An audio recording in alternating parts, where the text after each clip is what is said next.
William M Kunstler, Col Stephen Smith, Kunstler Goldman, Sarah Kunstler. Contents: The Obligation to Resist Illegitimate Authority, Wickel Ratner eBay. William Moses Kunstler, Michael Stephen Smith 7. Public Ethics and the Bill of Rights 15. The Origins of the U.S. Constitution 29. What is law? 38. The Outer Limits of Advocacy 44. On Violence 48. FBL transcribed speech at Western Kentucky University 57. FBL transcribed speech in Bowling Green, Kentucky 68. Summation for the defense in the Chicago 7 trial 63-9. FBL transcribed speech in Jacksonville, Florida 75-10. FBL transcribed speech in San Jose, California 79-11. Defending flag burning as symbolic speech 85-12. Concerning free speech for racists and totalitarians 90-13. Commemorating the 1970 murder of 4 students 94-14. Devoting yourself to others 110-15. The movement is not dead 114. Afterward, Bill Kunstler, An Appreciation. Hahn, Gustin L. Reichbach 116. Contributors 121. The Obligation to Resist Illegitimate Authority. Michael Ratner. This book is a breath of fresh air. Reading Bill's speeches genuinely awed me. They made me optimistic about the fight to regain our lost liberty. His speeches are as prescient today as they were when he gave them. His words place our struggle for a more just world in a historical context of struggle, and should make us all understand the obligation to continue fighting. Bill's words are truly inspiring and meaningful, not just with regard to the tumultuous period in which they were mostly written, the 1960s and 1970s, the height of the struggle for black civil rights and against the Vietnam War, but inspiring for today. His ideas are fresh and informed by his understanding of history. He connects the oppression present in the eras of Jesus and Socrates to the oppression underlying the trial of Sacco and Vanzetti, to the false prosecution of those who allegedly set the Reichstag fire, to the persecution of alleged communists in the United States, to the trial of the Chicago 7, and the persecution of the Black Panthers.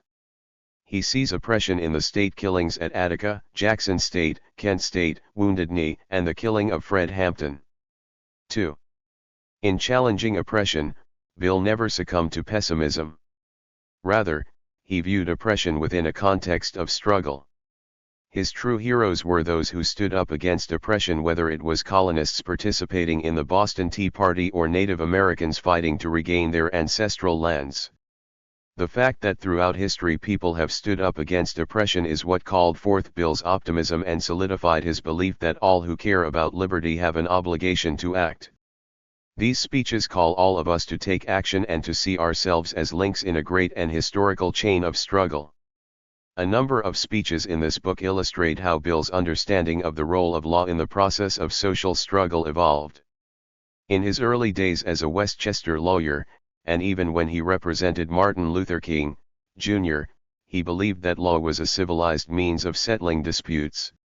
He felt that whatever its shortcomings, the legal process was essentially a fair one and its defects could be remedied.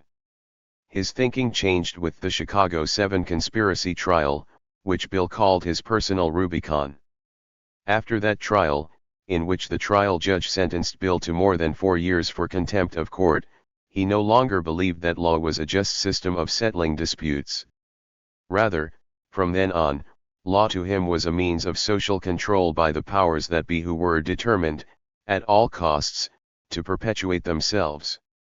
Bill believed the entire legal system was villainous. In one of his many great speeches, Bill analyzed trials including those of Jesus, Socrates, Kent State, the Harrisburgate, Dr. Spock, and the man accused of setting the Reichstag fire. To Bill, these trials were not just about a society ridding itself of its critics and revolutionaries, they were also about demonization. They were about fabricating enemies and terrifying the citizenry. Trials such as these provided a means for the state to become more and more repressive. People tolerated this repression because they were afraid. Bill was fond of describing the Orwell character, Goldstein. Nay. 3. In 1984. As Bill said, Big Brother kept Goldstein alive as an enemy of the state, to remind the people, that was protecting them against this awful enemy, this fabricated enemy. Bill's teaching regarding fabricated enemies is extremely relevant today. Today's fabricated enemies are Muslims, people of Arabic ethnicity and immigrants in general. The U.S. government has used the attacks of September 11, 2001, to keep us in a state of perpetual fear and has implicated entire communities as enemies to do so. It has frightened the population and terrified the country. Then, in the name of making us safer, the state has done exactly what Bill said a state always does: repress dissent, legislate draconian laws, curtail our freedom and use the law as a means of social and economic control. The citizenry are willing to accept these measures, as they did in Germany after the Reichstag fire, because they are fearful. As Bill said, because people were afraid, the people tolerated the noose until it was too late to move. Bill believed that was happening in the 1960s and 1970s, and he would certainly believe that is what is happening today. Bill made a strong call for resistance to the repression he saw around him. He called for resistance to illegitimate, immoral, indecent, and unjust authority. He was willing to take risks himself, told people not to cooperate with the draft and told them to destroy the surveillance cameras photographing their demonstrations. Such resistance was swirling around him during this period. It ran the gamut from civil disobedience to burning draft records and even bombing the Capitol. Bill refused to condemn this resistance out of moral solidarity with the resistors. When students were called violent for their actions, Bill placed the blame squarely on the government and those seeking to hold back social progress. He asked who was committing the real violence in the United States and answered that it was not the students and the radicals. They were not bombing Vietnam, they did not kill Martin Luther King, Jr., and Medgar Evers. 4. In the mid-1970s, Bill was accused of condoning the murders of John and Robert Kennedy. Bill answered that he had never condoned their murders, and was grieved by their deaths.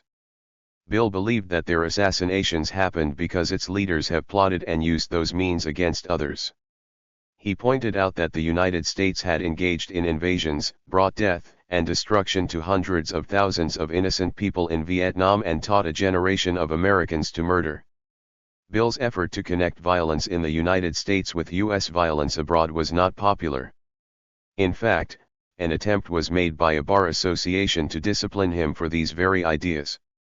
This unwillingness of a society to see the connection between the violence it practices against others, and the violence visited upon it, is highly relevant today. Shortly after the September 11 attacks, some brave critics sought to examine the reasons such violence might have occurred. They argued that one must understand the role of the United States, particularly in the Middle East, to truly get at the roots of September 11. They pointed to U.S. support for dictatorial regimes and its support for Israel in its inhuman policy toward the Palestinians. These critics were called traitors and practically drummed out of the country. Bill would have been especially articulate regarding the draconian cutbacks in our civil rights that are now occurring under the guise of fighting terrorism. Ironically, some of Bill's speeches on resistance were preserved for us courtesy of the Federal Bureau of Investigation, our national political police force. The speeches were obtained through Sarah Kunstler's Freedom of Information Act request. The Freedom of Information Act was a victory of the 1960s. Today, an edict of Attorney General John Ashcroft has closed this window of democracy, and obtaining these papers would be difficult, if not impossible. Bill would have surely seen the current repression by Attorney General Ashcroft, Secretary of Defense Rumsfeld and others as 5. The hallmark of a police state. He was particularly concerned with the whittling down of the fundamental protections of the Bill of Rights, particularly those embodied in the First, Fourth, Fifth, and Sixth Amendments. He gave a wonderful talk about these rights and the government efforts in the 1960s and 1970s to eviscerate them. Bill's comments about the importance of these protections are especially relevant today, during this time of resurging repression. We are facing the most sustained and deepest assault on liberty that we have ever seen. Bill would have been everywhere, rousing us all to fight on and oppose the government in every way we can. Bill would have been out there fighting to protect our First Amendment right to dissent and to do so free from government surveillance. He would have condemned the broadened FBI guidelines that allow spying on political and religious activists, the arrest of demonstrators all over the country, the surveillance programs to gather all kinds of information on everyone living in the United States, and the TIPS program asking us to report the suspicious activities of our neighbors, making spies of us all. Bill would have been shocked by the wholesale violations of the Fourth Amendment, which was designed to protect us from illegal government searches and arrests. Under the Patriot Act, the government can now go to a secret court and wiretap people for purposes of prosecuting crimes. No longer is probable cause needed for such wiretaps. The warrant protections of the Fourth Amendment have been eviscerated. Normally, law enforcement officials need probable cause that one has committed a crime to effectuate an arrest and keep one in detention. That is no longer the case. People can now be detained indefinitely, without probable cause and without a trial. That is occurring to hundreds of people in Guantanamo, to enemy-combatant U.S. citizens held in military brigs in the United States, and to hundreds of non-citizens detained after September 11. The majority of these people never even get to test their detentions in a court. Zero tak kukrowing vlivo oia. Trials of those accused of terrorism are a mockery of any judicial system that wants to call itself fair and just. The Fifth Amendment requires due process of law. Bill was already condemning its loss and pointed to Supreme Court cases that said it was perfectly all right to have a lawyer and a trial that do not meet high standards, just so long as you have a trial. What would he have said today about the military commissions carried out without juries, rules of evidence, and with no appeal except to the president who designated the defendant for such a trial in the first place? The Sixth Amendment guarantees the right to a lawyer and a jury trial for criminal defendants. Bill already thought that that amendment was pretty well up in smoke. Today the situation is far worse. Lawyers defending alleged terrorists can be routinely wiretapped without the government getting any authority from any court, even a secret court. The government has denied lawyers to those in Guantanamo and enemy combatants held in the United States. The government has struck the Sixth Amendment from the Constitution, and so far the courts have willingly gone along. Yet, despite this awful state of affairs, Bill would have been optimistic. He would have implored us to fight on, not to give up hope, and to defend those the government has set its sights on. He would not have stepped out of the fray. He would have also understood that the battle for a just society would not be won in the courtroom, and that all of us have an obligation to resist illegitimate authority. As Bill so eloquently admonished, the struggle to maintain human liberty and to resist oppression and tyranny is the perennial obligation of all who understand its necessity. William Moses Kunstler. Michael Stephen Smith.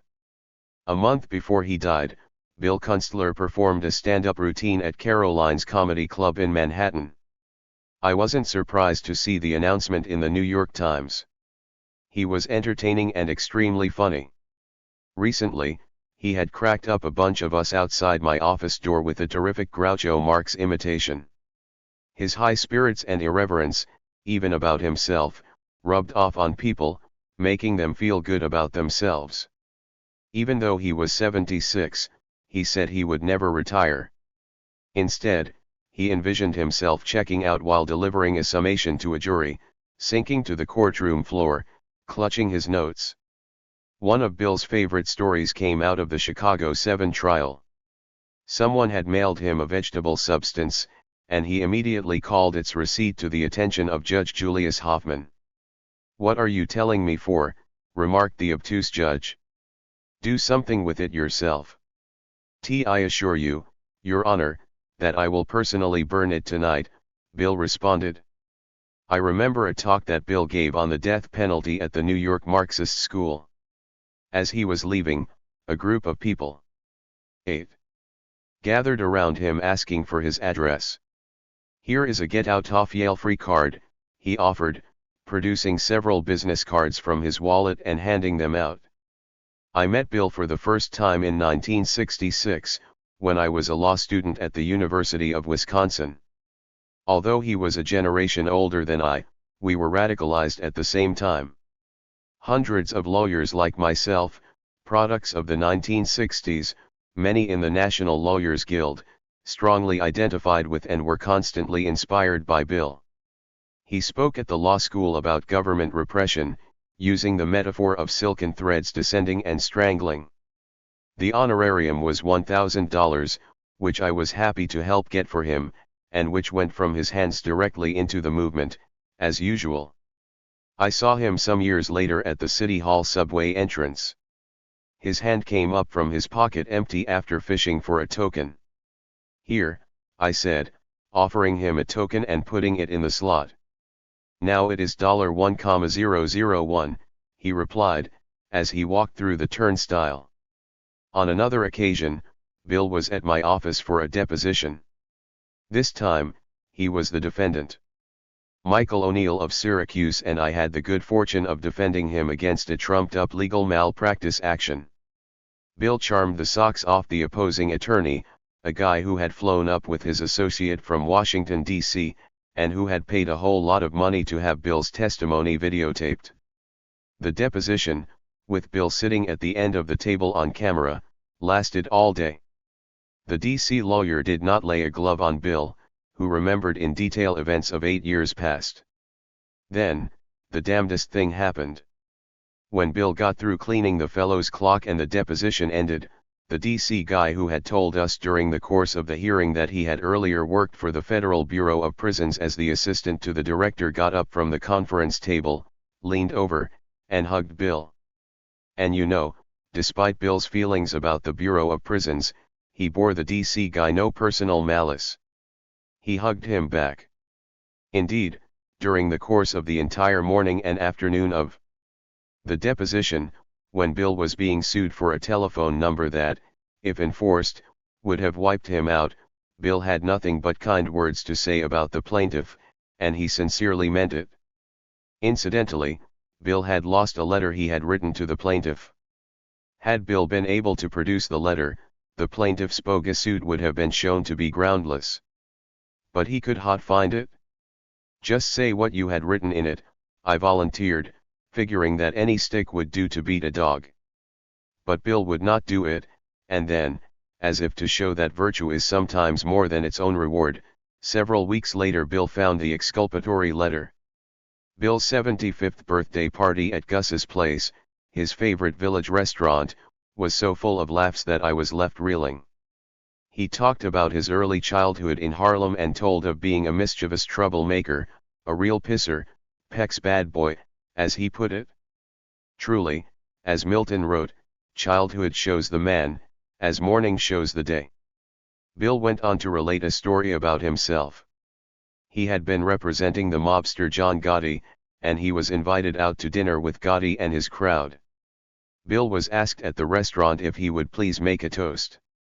He rose from the table, glass in hand, and declared, "Here's to crime." The entire gathering sat stone silent staring at him.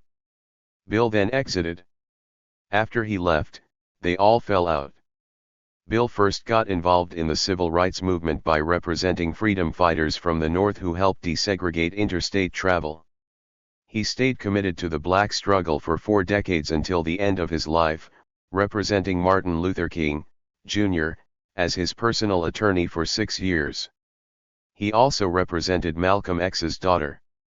He had left a successful Westchester practice with his late brother, Michael, and eventually set up an office in the basement of his house on Gay Street in the Village, which he told me had been a stop on the Underground Railroad.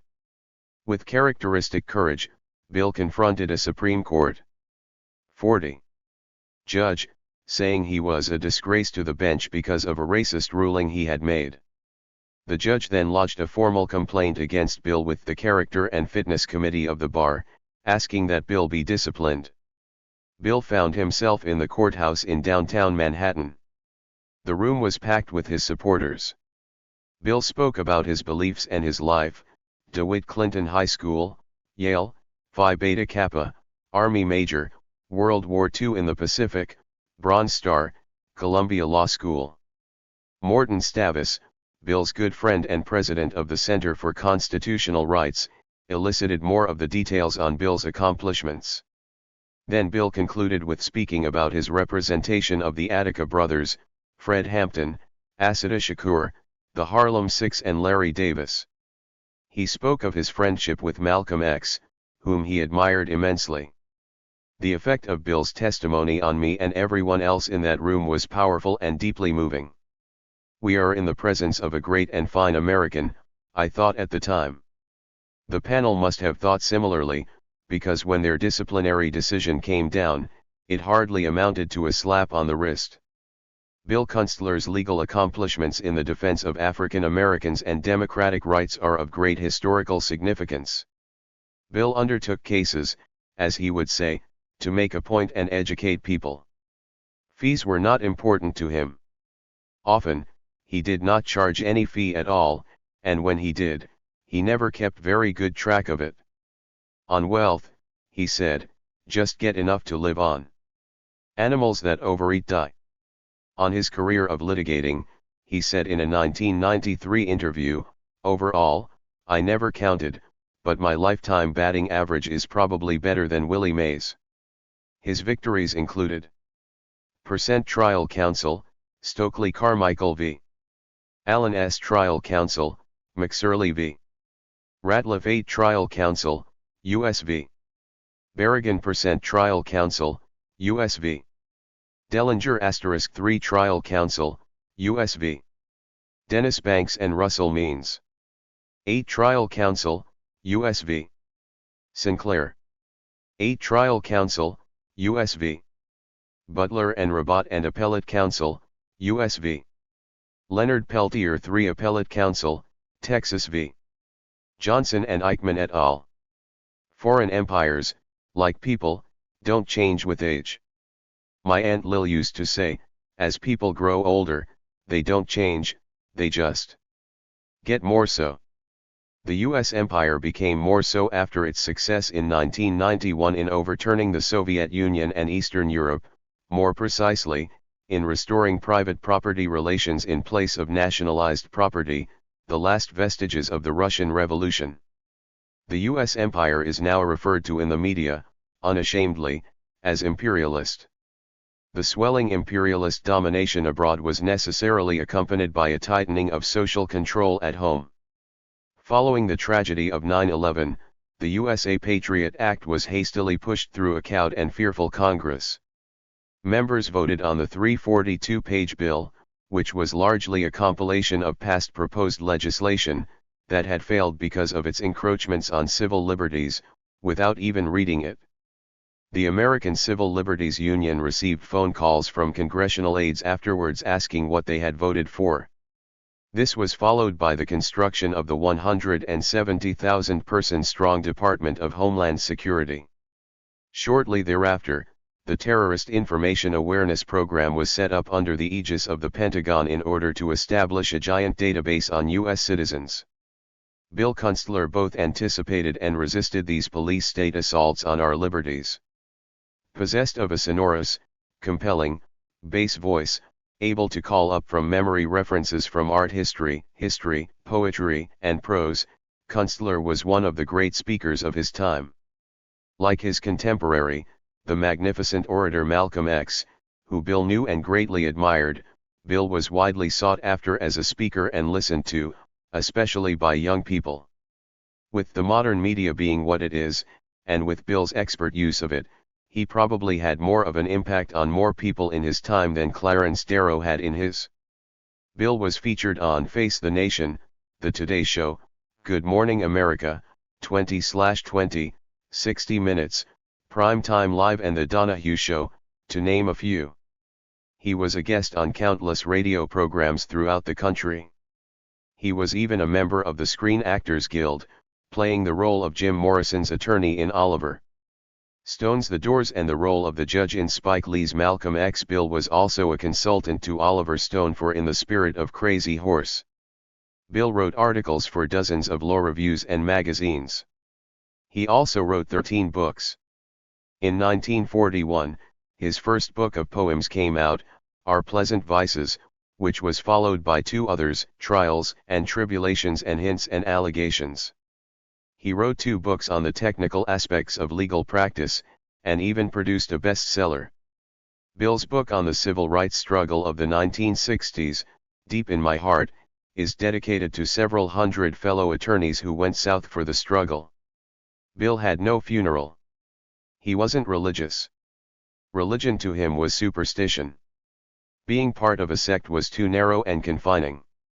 The Jewish heretic who transcends Jewry belongs to a Jewish tradition. The historian Isaac Deutscher had a phrase for it, the non-Jewish Jew. Bill was in line with the great heretics, rebels, and revolutionaries of modern thought, Spinoza, Heine, Marx, Luxemburg, Trotsky, and Freud. They all went beyond the boundaries of Jewry, finding it too narrow, archaic, constricting. I do not wish to stretch the comparison. Bill was not so much a radical thinker as a man of action. But his intellectual understanding and he was extremely well educated powered his activity. He had in common with these great thinkers the idea that for knowledge to be real it must be acted upon. As Marx observed, hitherto philosophers have only interpreted the world, the point now is to change it. Like his intellectual predecessors, Bill saw reality in a state of flux, as dynamic and not static, and he was aware of the constantly changing and contradictory nature of society. Bill was essentially an optimist and shared with the great Jewish revolutionaries an optimistic belief in humanity and a belief in the solidarity of humankind. At the end of the Civil War, when the guns were still crackling and the Union troops marched in to take over the remaining Southern posts, a song was often on their lips. John Brown's body lies a mouldering in the grave, John Brown's body lies a mouldering in the grave, John Brown's body lies a mouldering in the grave, but his truth goes marching on. So does Bill's. Chapter 1. Introductory Note. By Bruce Jackson. Civil rights attorney William M Kunstler was the speaker at the May 13, 1995, Buffalo School of Architecture and Planning commencement. The dean of that school, Bruno Fresca, thought it might do his students more good to hear someone talk about ethics than about the glories of design or planning. Kunstler based much of his talk on 10 violations of the Bill of Rights he came across in that morning's New York Times. He spoke of racism, corruption, gay bashing by a member of Congress, violence, and brutality. I think of Kunstler, and that speech in particular, a good deal these days.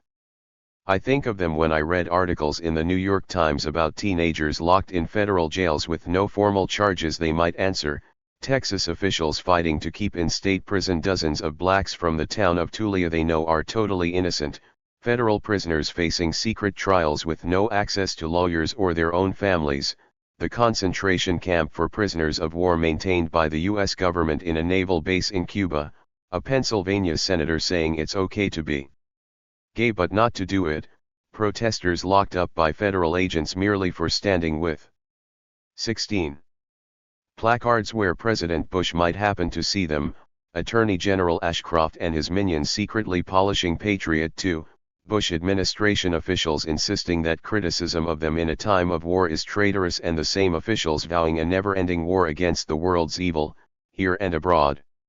William Kunstler was for many years the best-known civil rights attorney in the United States.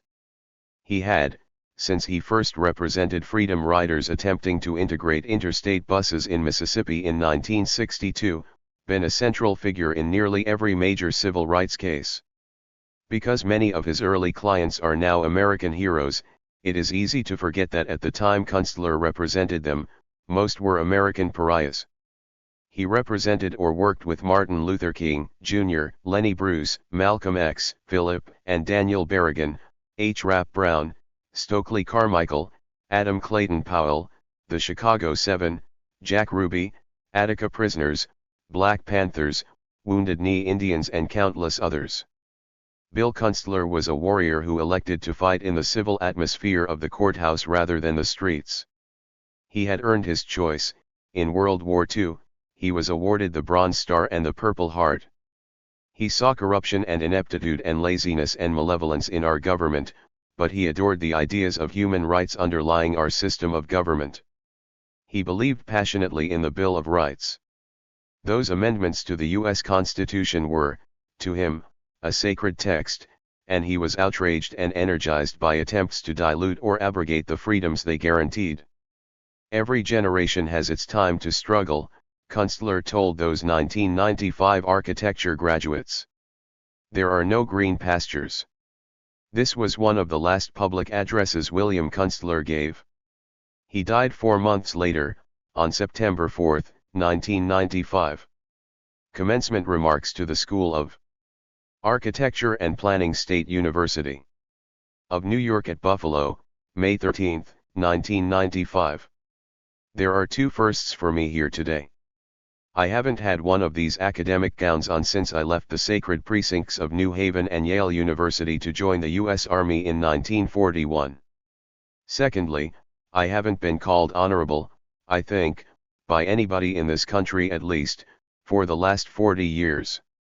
Though it is unpleasant to wear this robe in this heat and pleasant to be called honorable, neither will last longer than today, believe me. Tomorrow I will be back in contempt somewhere going into one jail or another, where I always get a urological checkup and dental care. The reason I have kept all of my teeth all these years has been that every good county jail in America has a relatively decent dental program. When Bruno Fresca called me up and asked me what I was going to talk about, he suggested a subject, and because of his strong Canadian voice, I thought he was asking me to speak about sex. It actually was ethics. But I kept hearing sex, and I wrote on a pad to my partner, "The idiot wants me to talk about sex." And he wrote back, "What do architectural and planning students have to do with sex?" All we could think of was erections.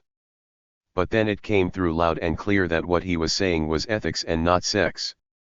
So I crossed sex off the pad, I put ethics down, my partner lost interest completely, and prepared whatever I'm going to say today. Ethics are important, although they don't exist very much in 48. The United States or maybe anywhere for that matter. On the way up on the plane, I had the New York Times on my lap, and I thought I would look and see how ethics were faring in the United States. I found 10 items. One was a squib that a district attorney in Rockland County had pled guilty earlier in the week to income tax evasion and fraud. The second was that welfare recipients had entered into a conspiracy with the welfare people who signed the checks.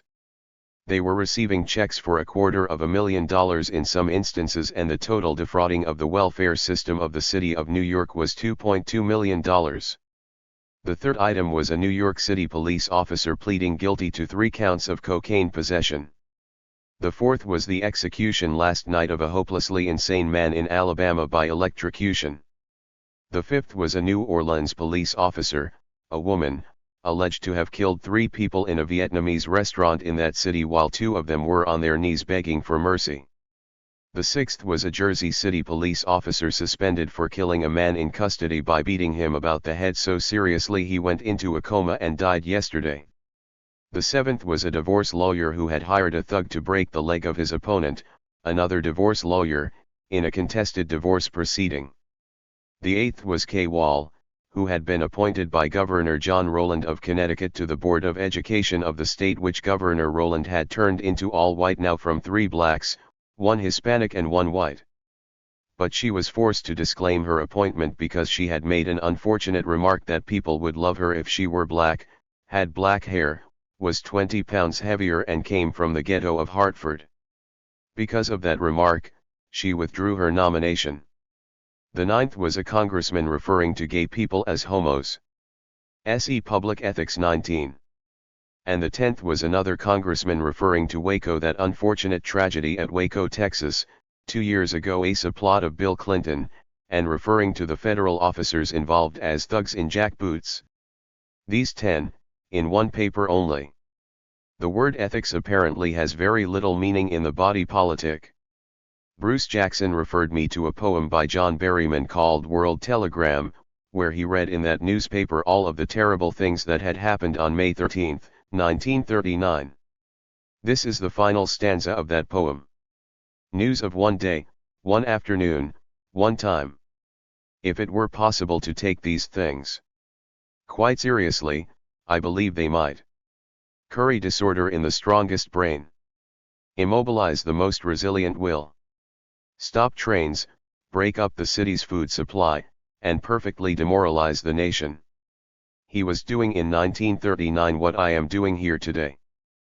Perhaps the best way to describe this breakdown of ethical concepts in this country is a history of the attempts to establish some form of ethos in this country. As you know, the American Revolution was not a revolution engineered by poor people or by people who sold rats for a penny a pound down on the Long Wharf in Boston.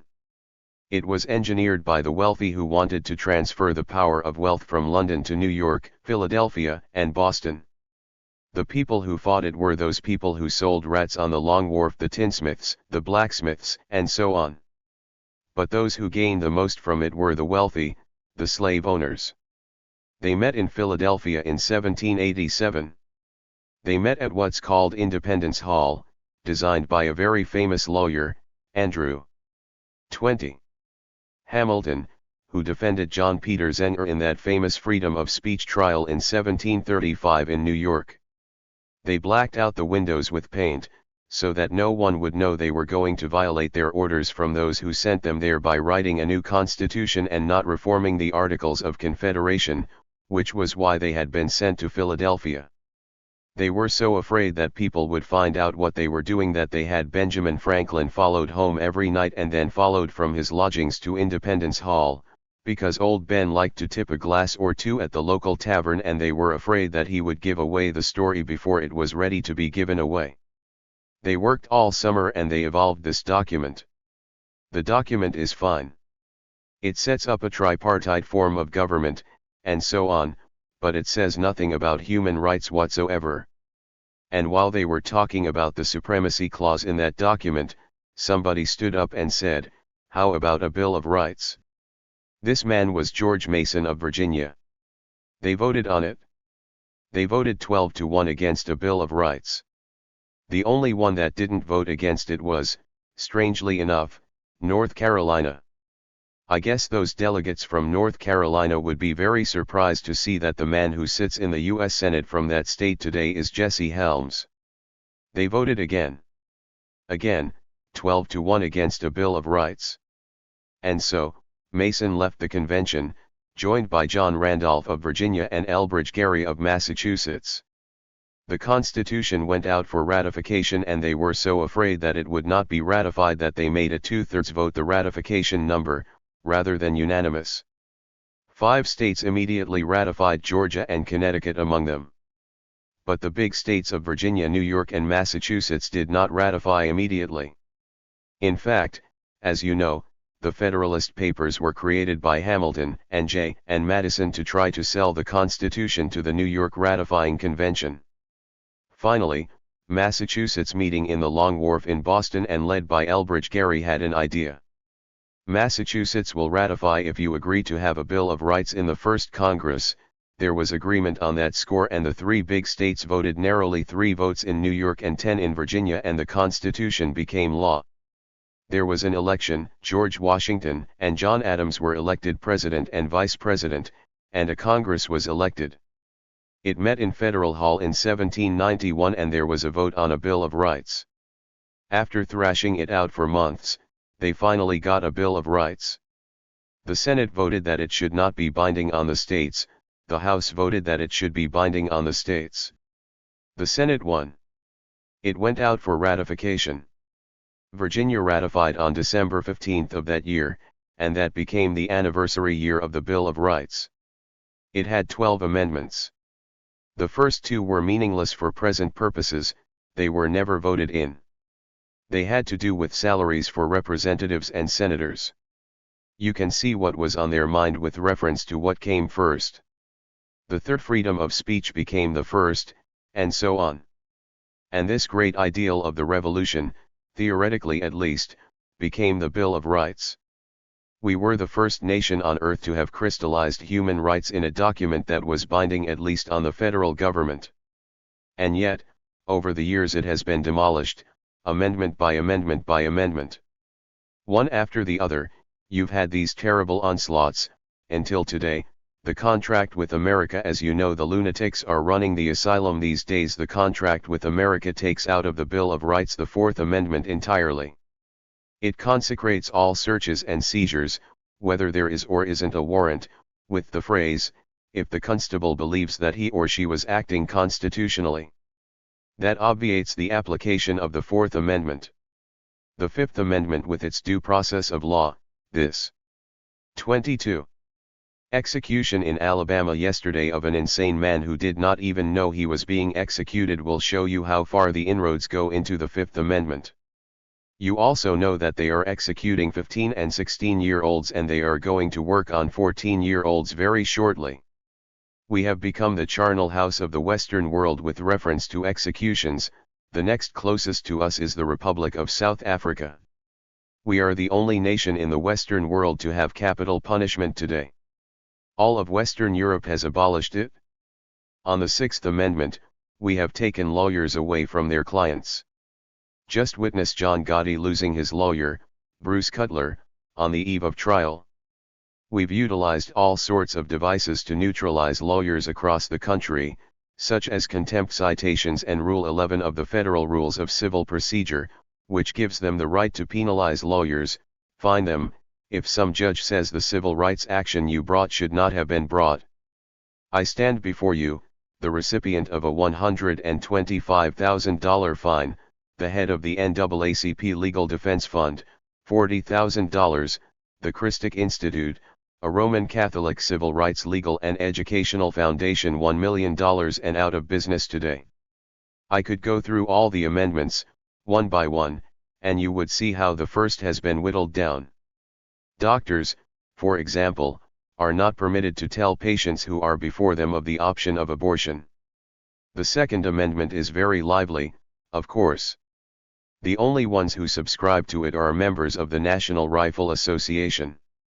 So, it is of small importance to us, except they only read the gun part of it. All citizens shall be entitled to bear arms, and they don't read at all the part saying those citizens should be in a well-regulated militia. But that's not one of the amendments of the Bill of Rights that gives any meaning today to us.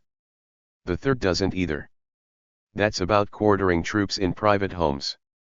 I don't think any of you have troops quartered in private homes, unless it be your sons and daughters occasionally home from the post.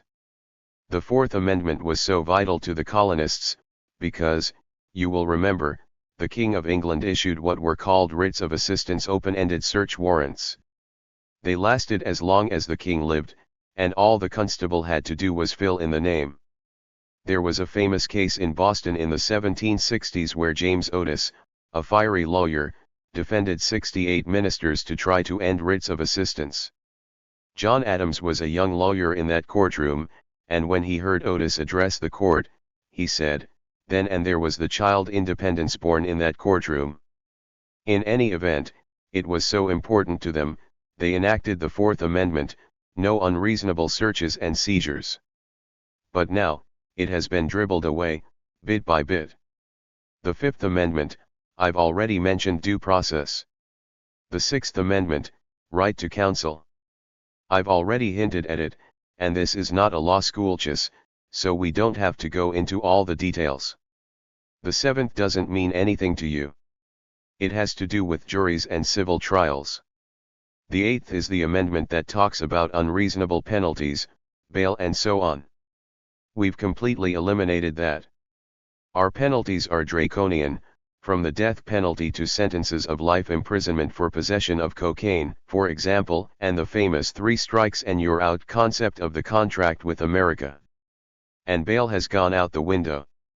We have a new statute from 1984, one of Reagan's little droppings, that says essentially that the judge can deny you bail in bailable cases if the judge comes to the conclusion you are a risk to flee or you are essentially a danger to the community. but it is not decided on beyond a reasonable doubt or even on probable cause. The statute says clear and convincing evidence, and no one knows quite what that means. 24. We also have anonymous juries now, as you know. That would probably come under the Fifth Amendment or the Sixth Amendment, where the jurors have numbers instead of names. I tried a case in New York some years ago where juror 318 took the stand to be questioned, a white woman. My co-counsel leaned over to me and said, "Bill, is 318 a Jewish name? Because you cannot tell anything except from physical characteristics of the identity of the jurors, whether they are of Italian, French, German extraction, Scandinavian, or what have you. Because you don't have the names." I also throw into the Bill of Rights the 13th, 14th, and 15th Amendments, which are the great Civil War amendments. The attacks on affirmative action and so on are gradually destroying them as well. We've come to the point, I guess, where we fear so much crime in the streets, bombings, domestic terrorism, and the like, that we are virtually willing to countenance giving up of rights because we think it will safeguard us in our daily lives, particularly in the urban centers of this country. We are succumbing, in a way, and I don't make the analogy too close, to what the German people did when the Third Reich began to plant its foot on human rights in Germany. It was better to have a strong man, it was better to curtail rights, to be safe from the Bolsheviks, to be safe from the Versailles Treaty, and so on. And they gave in to that fear, and fear is the most dangerous quotient in any community, democratic or otherwise. Once fear takes root, then people will say, what does it matter really if he didn't get his Fifth, or Fourth, or Sixth or Eighth Amendment rights? That doesn't affect me. I'm not on trial for anything, I'm not in jail. What does it matter? That's the question Pastor Niembler faced, when he said, "First they came for the Jews and I did not raise my voice, and then they came for me." It's a hard question. Politicians pander to that fear. They talk about getting tough on crime, more executions, more prisons that would put the Marquis de Sade to shame. They thrive. And get re-elected on that score, and the public duly applauds. We've got a man, a woman in there who's tough on crime, ergo, let's follow whatever he or she says. Let's put the elected stamp of approval on the trampling of the Bill of Rights. Jefferson warned against this when he said if anyone really starts to trample on the Bill of Rights, we ought to throw over the traces once more. Not quite his language, but the gist of it was there. He also said, I tremble for my country when I think that God is just. No sooner had the ink dried on the Bill of Rights when John Adams became president, succeeding George Washington. Then we had the Alien and Sedition laws, as evil a set of statutes against civil rights and human rights as ever been enacted in this country. President Lincoln suspended the writ of habeas corpus.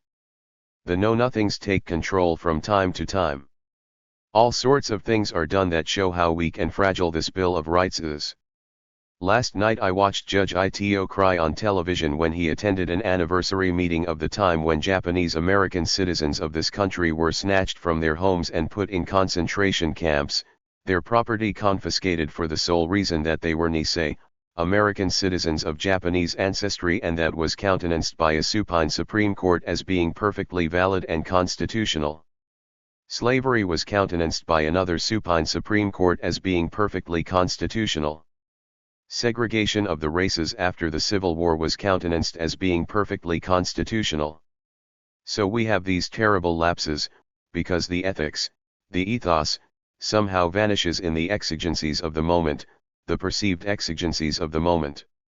Every generation has its time to struggle. There are no green pastures. Herman Melville wrote a book called Moby Dick. I was in the Attica Yard on September 12, 1971, just 30 miles from here, sitting with an old client, Sam Melville, who was to have his head blown off the next morning with 00 buckshot when the troopers 26 moved in and killed 39 people, including guards as well as inmates. I said, Sam, where'd you get the name Melville? He said, I got the name Melville because took it. My real name is not Melville, but I was so impressed by what he was saying in Moby Dick that I took that name. So, I said, what about Moby Dick? It's just a whale story. I remember seeing a movie where Ahab was not Gregory Peck, that's your generation, but John Barrymore played the first Ahab in the first motion picture Moby Dick. And I said, it's just a whale story. He said, no, it's not, Bill. The white whale is evil that swims on unconquering and unconquerable. Everybody dies on the Pequod. The Pequod is smashed to smithereens by the whale. Ahab is lashed by the harpoon lanyard to the whale's back and is drowned. The men in the longboat are destroyed, but one man goes back to sea. You can remember his name, it was Ishmael. And that's how the book essentially ends. Ishmael goes back to sea. No matter how bad the situation gets, there is always someone who goes back to sea. As long as that continues and there are those people, and it's not the majority, believe me. We sit here today in the comparative freedom of this institution and, yes, I'll say this country for the moment, but I will say it, because of better men and women than we who went down in the dust somewhere in the line. They died or rotted in prisons, were expatriated, but they kept going. They were the Ishmaels of their time and our time. This is not meant to be a speech of cynicism or to tell you how pessimistically I see the world. I've never seen it that way. I've spent over 50 years practicing this so-called profession in one state or another. I just came here from Minnesota where Qubilah Shabazz was finally set free from her ordeal in Minneapolis, and next week I go somewhere else. And I am hopeful that there always will be those Ishmaels. Those are the people I really talk to and really look for, those who are like the David of Michelangelo's statue. Michelangelo's David is a good example for all of you. This is the only representation in art of David before he kills Goliath. All the rest Donatello's bronze, the paintings show him holding up the severed head of Goliath, as Goliath leads the Philistines down the hills of Galilee toward the Israelites. Michelangelo is saying, across these 4 centuries, that every person's life has a moment when you are thinking of doing something that will jeopardize yourself. And if you don't do it, no one will be the wiser that you even thought of it. So, it's easy to get out of it. And that's what David is doing right there. He's got the rock in the right hand, the sling over the left shoulder, and he's saying like Prufrock, do I dare, do I dare. I hope many of you, or at least a significant few, will dare when the time comes, if it hasn't come already. I'd like to close with a poem I have always loved by Arthur Hugh Clough. Arthur Hugh Clough was a strange individual. I think he's really a near first-rank English poet. He died just after the Battle of Bull Run. He had been going to school in the United States, and then he returned to England. He also confronted the Church of England. He didn't like its policies, he was a rebel. He fought all of his life and it caused him a lot of trouble. He died young, in his early 40s. He died after witnessing, at least through the press, the slaughter at Bull Run No. 1, and after being rebuffed by the Church of England for his views against it. In 1861, just before he died, he wrote the following poem which I think symbolizes how I feel. It does it in verse, but it says essentially what I want to say to all of you in this moment I have up here at this rostrum. Say not the struggle naught availeth. The labor and the wounds are vain. The enemy faints not, nor faileth. And as things have been they remain. 28. If hopes were dupes, fears may be liars. It may be, in yon smoke concealed. Your comrades chase e'en now the flyers. And but for you, possess the field. For while the tired waves, vainly breaking, seem here no painful inch to gain. Far back, through creeks and inlets making, comes silent, flooding in, the main. And not by eastern windows only. When daylight comes, comes in the light. In front, the sun climbs slow, how slowly. But westward, look, the land is bright. Thank you. Chapter 2. The Origins of the U.S. Constitution. William Kunstler's explication of the origins of the U.S. Constitution is from a community television interview in New York City on October 23, 1990. Paper Tiger Television. The first Constitution was signed on September 17, 1787. Who signed it? 55 white men. 15 were slave owners. The 4 delegates from South Carolina owned 569 slaves between them. 34 of the delegates were lawyers. 40 held government bonds. Half of the delegates had money loaned at interest. Who wasn't invited? Women, blacks, Native Americans, indentured servants, and white men who didn't own any land at all. White men who didn't own enough land to qualify to vote in their state, that is, at least 87% of the population, weren't represented. William Kunstler. The Constitution was not originally supposed to have been written at all because the delegates were sent there for another purpose. They were to modify the Articles of Confederation so many were dissatisfied with since the Articles were formulated some 6 or 7 years earlier. The reason they didn't like the Articles of Confederation was that it made each state a sovereign country, to put it mildly, and Jersey could block the goods from New York or put tariffs on and prevent goods going to Philadelphia and so on. So the money interests in the country were very disturbed because the Articles were making commerce much too uneconomical for those who held the money interests in the various states. So they sent their delegates to Philadelphia, delegates who were told to formulate new Articles of Confederation making commerce easier. But when the delegates got there, they abandoned all of that and they decided to create a new constitution, a new Article of Confederation, to call it a constitution, and to make it a country with a strong central government and eliminate the trade barriers as well. That's why there is a commerce clause in the Constitution. And the people that went there were hardly representative of the rest of the country. And they were so secretive about what they were doing that they had people following Benjamin Franklin, who was a loudmouth, in order to keep him from spilling the goods at some local tavern about what was really going on with that constitution.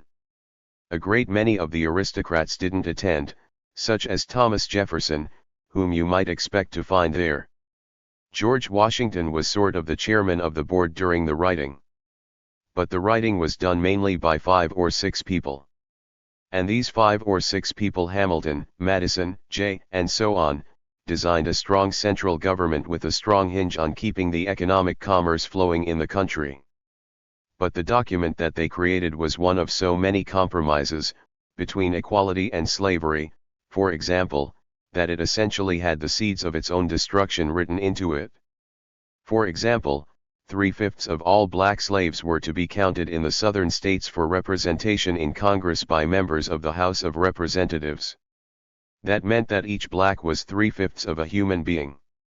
And that they would be counted, even though they had no vote whatsoever and no role in government, so that the South could get more representatives in Congress than the North. Because they could count not only the whites but the slaves as well, but only 3/5 of the slaves. That was the compromise that the Northerners achieved. It also had no mention, of course, of women, and women were no part of the Constitution. There were 55 men and the Constitution did not give them universal suffrage whatsoever.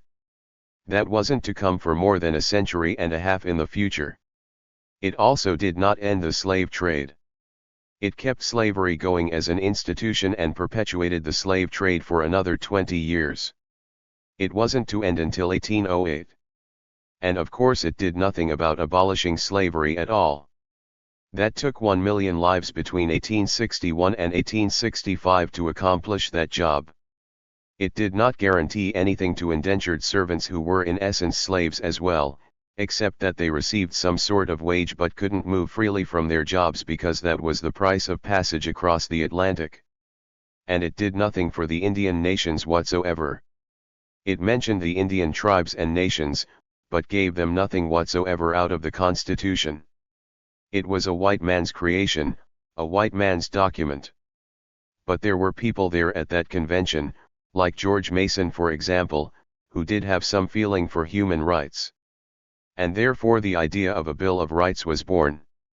The idea that after the Constitution, which does nothing except establish a government, of course, it has a number of articles establishing an executive branch, a legislative branch, a judicial branch, picking up the debts of the old Articles of Confederation and carrying them into the future and so on. But it said nothing about freedom of speech, freedom of worship, nothing about unreasonable searches and seizures, due process of law, the right to jury trial and all the rest that was so important for the Declaration of Independence. And so the agreement was made that the Constitution would not be enacted, would not even be promulgated unless there was an absolute assurance that it would be followed by a Bill of Rights. 32. And without that promise of a Bill of Rights, there would be no Constitution. As it was, the Constitution barely got through. In many states it was by 1 or 2 votes that the Constitution was adopted, and it took the Federalist Papers to get it through New York when Madison and Jay and Hamilton tried to convince the legislature. It was the legislatures of the different states, not the people in general, who would either reject or accept the Constitution. And the Federalist Papers were designed to convince New York, or its legislature, that it ought to adopt the Constitution. It got through in New York by just a couple of votes. The majority was very slim. And only by the dint of the intellectual prowess of these 3 men, and the Federalist Papers, which were all signed publicus but written by 3 different people when you go through them, so many by Jay, so many by Hamilton and so many by Madison. New York finally adopted the Constitution, as did eventually all of the states. And when the 9th state had adopted the Constitution, I think that was Connecticut, then the Constitution was declared in force. A number of states didn't sign until later and didn't adopt it until later, but it became effective when they had the 9 states having adopted it. Then the question of the Bill of Rights. And the Bill of Rights, which was originally 13 amendments, or 12 amendments, was then whittled down to 10. And the only ones that were really significant in the human rights area were the first, freedom of speech, religion, the press, the right to assemble for redress of grievances, the 4th, which had to do with unreasonable searches and seizures, and prohibiting them, the 5th, which talked about due process of law, the 6th, which guaranteed right to trial by jury in criminal cases or right to counsel of your choice, and the 8th, which said that you could not have unreasonable bail or cruel and unusual punishment. They were the key amendments in those first 10 amendments to the Constitution. They were powerful amendments. But since their adoption, they have been whittled down considerably, and in recent years that whittling process has accelerated. The First Amendment guaranteed, of course, freedom of the press, which meant, of course, in modern days, freedom of cinema as well. And yet today we have films which the government doesn't like films about acid rain, being prohibited from getting the requisite export licenses to make them commercially profitable to export throughout the world. The Fourth Amendment said no unreasonable searches and seizures. And now we have a situation where if the policeman who breaks into your home does so in good faith, then that's perfectly all right. And we have the anomaly of a policeman with a warrant for 202 South Washington Street breaking into 200 South Washington Street by mistake, thinking 200 was 202, finding some drugs therein, and then the court saying you can't suppress that even though he broke into the wrong home, because in good faith he thought he was going into the right place. Therefore the poor devil in 200 who had some drugs lying around and was caught on a warrant for someone living in 202, was convicted and could not set aside the verdict or suppress that evidence. The Fifth Amendment, which was due process of law, has been virtually ripped apart by so many enactments of the Supreme Court. The question of due process now has been virtually eliminated by so many aspects that the court has legitimized. Due process now, for example, means that a defendant may be brought into a court, given the lawyer he doesn't want because he can't afford one, for example, and be convicted on that with that lawyer's aid or lack of aid, and the Supreme Court will say that's perfectly all right even though you didn't want him, you had a lawyer, and we don't guarantee a perfect trial, only a trial. On the Sixth Amendment with the right to counsel, you are not allowed, if you are poor, to have your counsel of choice just because the state pays for We now have anonymous juries. The Sixth Amendment guarantees the right of trial by jury. Now we have faceless, anonymous jurors sanctioned by the Supreme 34 Court. We even have in one tribunal, anonymous witnesses whose identities, like the jurors, are kept from the parties. So the Sixth Amendment is pretty well up in smoke as well.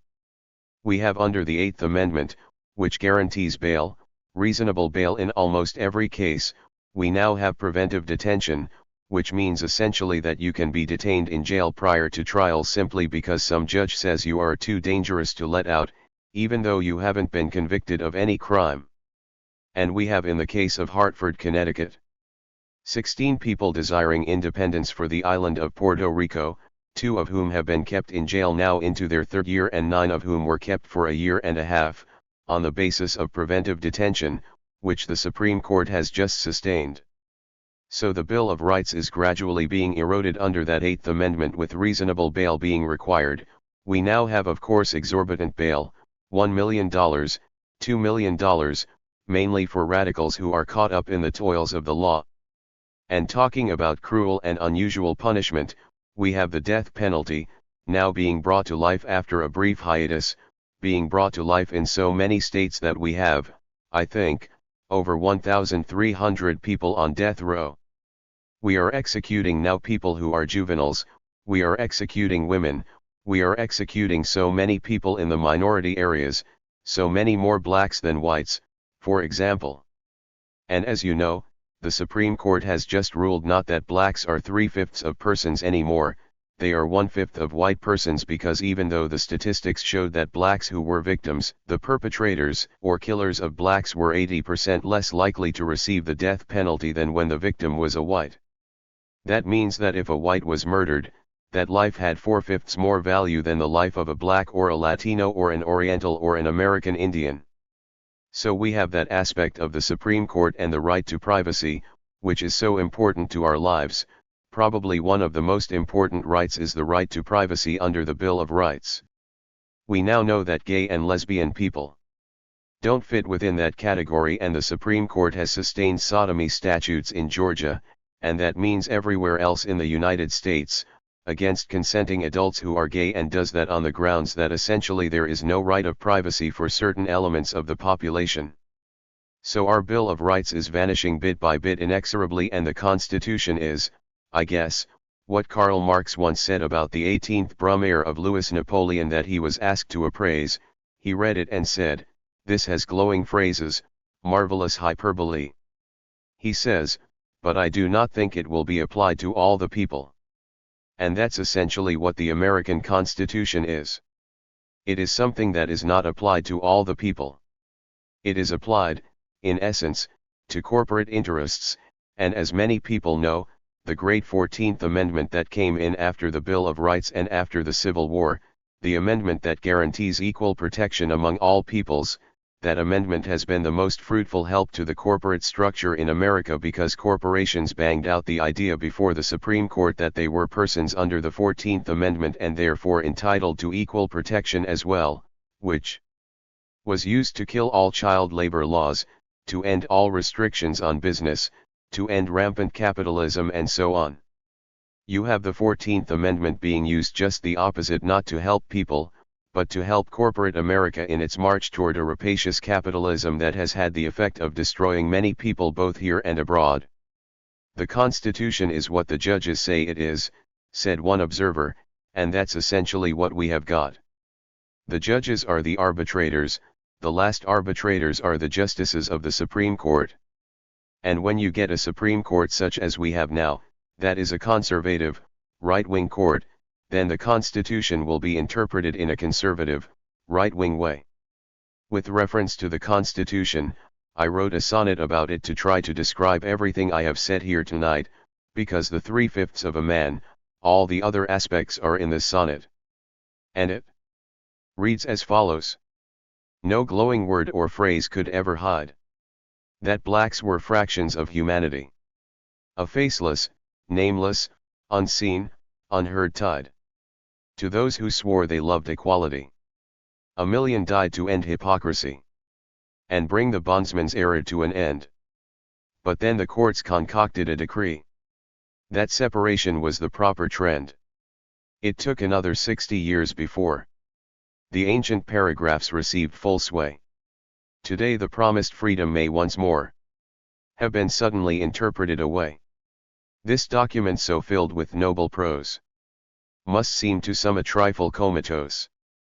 Then, to show how it interprets away the rights of men and women, whether they be heterosexual or gay or lesbian or of different color or creed, I wrote one about the Supreme Court.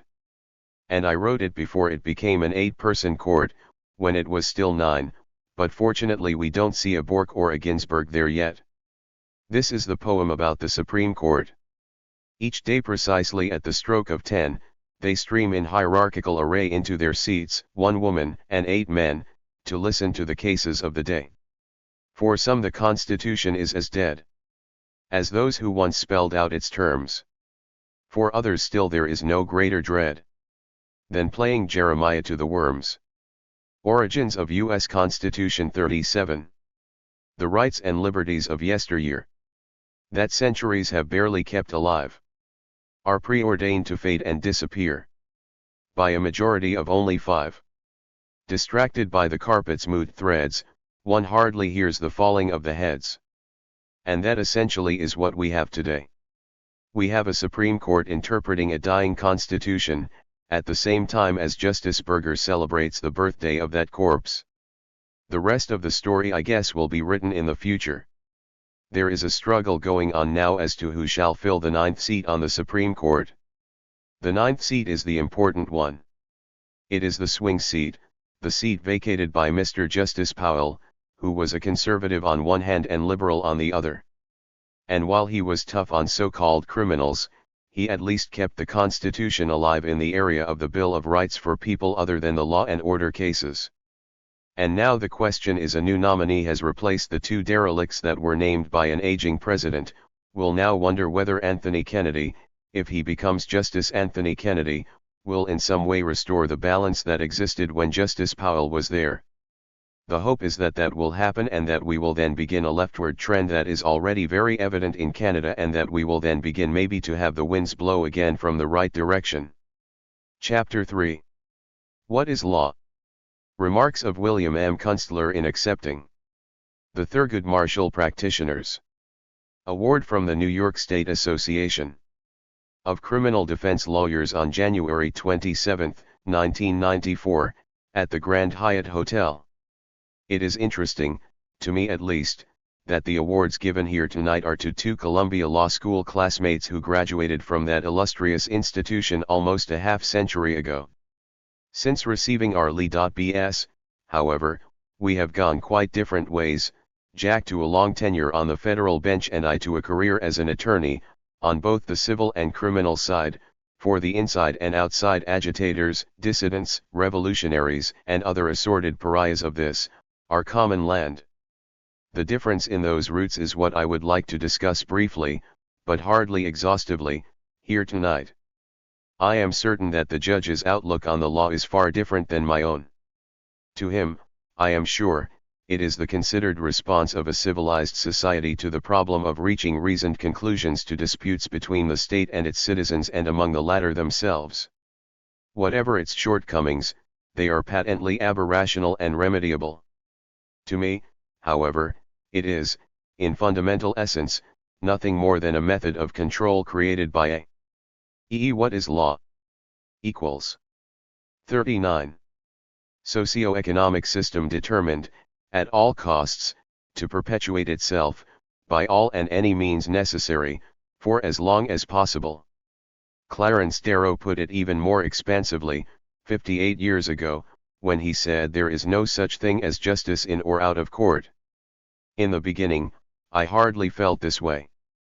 Through my years in the South with Dr. King, the Student Nonviolent Coordinating Committee, the Freedom Riders and the Congress of Racial Equality, among other groups and individuals I was privileged to represent, was convinced that, whatever its transient defects, the legal institution was essentially a fair one. The Chicago conspiracy trial, which began on September 23, 1969, and ended some 5 months later, taught me that everything I learned in law school on this score, and earnestly believed, was totally false. In that crucible on the 23rd floor of the Everett Dirksen Federal Building, I learned that the government would stop at nothing, including subordination of perjury, fabrication of documents, eavesdropping on attorney-client conferences, and constant and vitriolic public denigration of both the defendants and their counsel to carry the day, that the judge encouraged and facilitated this modus operandi, and that federal marshals were given free rein to bind and gag a black defendant and terrorize outraged spectators. In the face of this onslaught, we at the defense table learned the hard way that, if we were to have any chance whatsoever, we had to fight fire with fire. Accordingly, the courtroom became a battleground in which we tried to blunt every indecency with as much force and ingenuity as we could muster. After Chicago, which was my personal Rubicon, many of my friends and foes alike tried to convince me that what took place in Judge Hoffman's courtroom was simply aberrational and that I should not regard the entire legal system as villainous. At first blush, I was willing to consider this appraisal, but, as time went by, I came to understand that, in cases that worried or beset the establishment, no gutter was too low. I also became conscious of the sad fact that prosecutors and law enforcement agents, on both 40. The state and federal level, would resort to any dirty trick, no matter how heinous, to do their master's bidding as well as satisfy their own ambitions. Fortunately, the general public has, at long last, become increasingly aware of the proclivities of these public officials. Only recently, it was disclosed that a sizable number of New York State troopers had engaged in the transfer of impressions from fingerprint cards to various crime scenes in order to implicate innocent defendants, a method that FBI experts declared impossible last March in Judge Weinstein's own courtroom. Documents that tended to exonerate the alleged Ivan the Terrible were withheld by assistant U.S. attorneys, resulting in an initial death sentence in Israel. Here, in New York, in the cases growing out of the World Trade Center bombing, the government was finally forced to characterize highly prejudicial leaks to the media by anonymous federal agents as cowardice by anonymity and reprehensible. Just weeks ago, the prosecutor in the alleged Islamic conspiracy to blow up buildings, tunnels and bridges and murder public officials, in order to thwart a bail application, misled a federal judge into believing that he possessed highly incriminating tape-recorded conversations between two of the defendants when they did not exist. I don't want to forget the judges, on both the federal and state level, who, in one way or another, regularly do the system's bidding. While some, including Judge Weinstein, occasionally try to ameliorate some of the most draconian aspects of the establishment's law, all are enmeshed in its tentacles and daily carry out its dictates. Ironically, I was just denied admission to the Southern District's Criminal Justice Panel because it was determined by some anonymous peer review group and board of judges that, despite almost 50 years of trial experience and CJA appointments throughout the country, the last being by Judge Weinstein in March of 1993, I was not considered to be among the most qualified applicants. The net effect is to give federal district judges the right to determine just who may and who may not represent indigent defendants, a clear blunting of the Sixth Amendment's guarantees.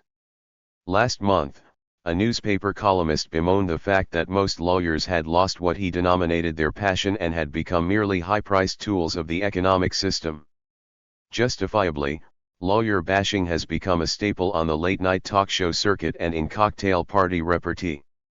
We have reached the stage where a Rolex watch, a high-priced condo, a bulging portfolio and a late-model sports car have far more meaning to many practitioners than a burning desire to obtain bedrock justice for those segments of society to whom it is so systematically denied.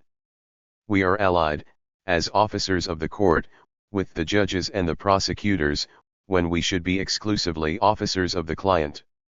We steadfastly deny, or refuse to acknowledge, that the criminal justice system, insofar as blacks and other minority members are concerned, is merely a device to keep them at bay for as long as possible. In April of 1991, the New York State Judicial Commission on the Minorities filed its report with then Chief Judge Sol Wachtler. After 4 evidentiary hearings, public meetings in each county with a minority population of at least 10%, sessions with most of the state's judges and court administrators, and consultations with the leaders of various bar and community associations, the commission concluded, there are 2 justice systems at work in the courts of New York State, one for whites, and a very different one for minorities and the poor. This doublety of justice confirmed the sad fact that inequality, disparate treatment, and injustice remain the hallmarks of our state justice system. The Commission's report came and went without a significant ripple in the legal community. Both the governor and Judge Wachtler downgraded its conclusions, and it has not had the slightest impact on the system in which all of us function on a daily basis. The tragic cancer of white racism continues to infect the police, the prosecutors, the courts, the prisons and the parole. 42. Boards, while almost all of us either deny that it exists or turn our heads away from it. To the dominant lay population, panicked by the specter of violent crime and pandered to by ambitious politicians, the entire criminal justice system, from arresting officer to parole board member, represents its remaining margin of safety.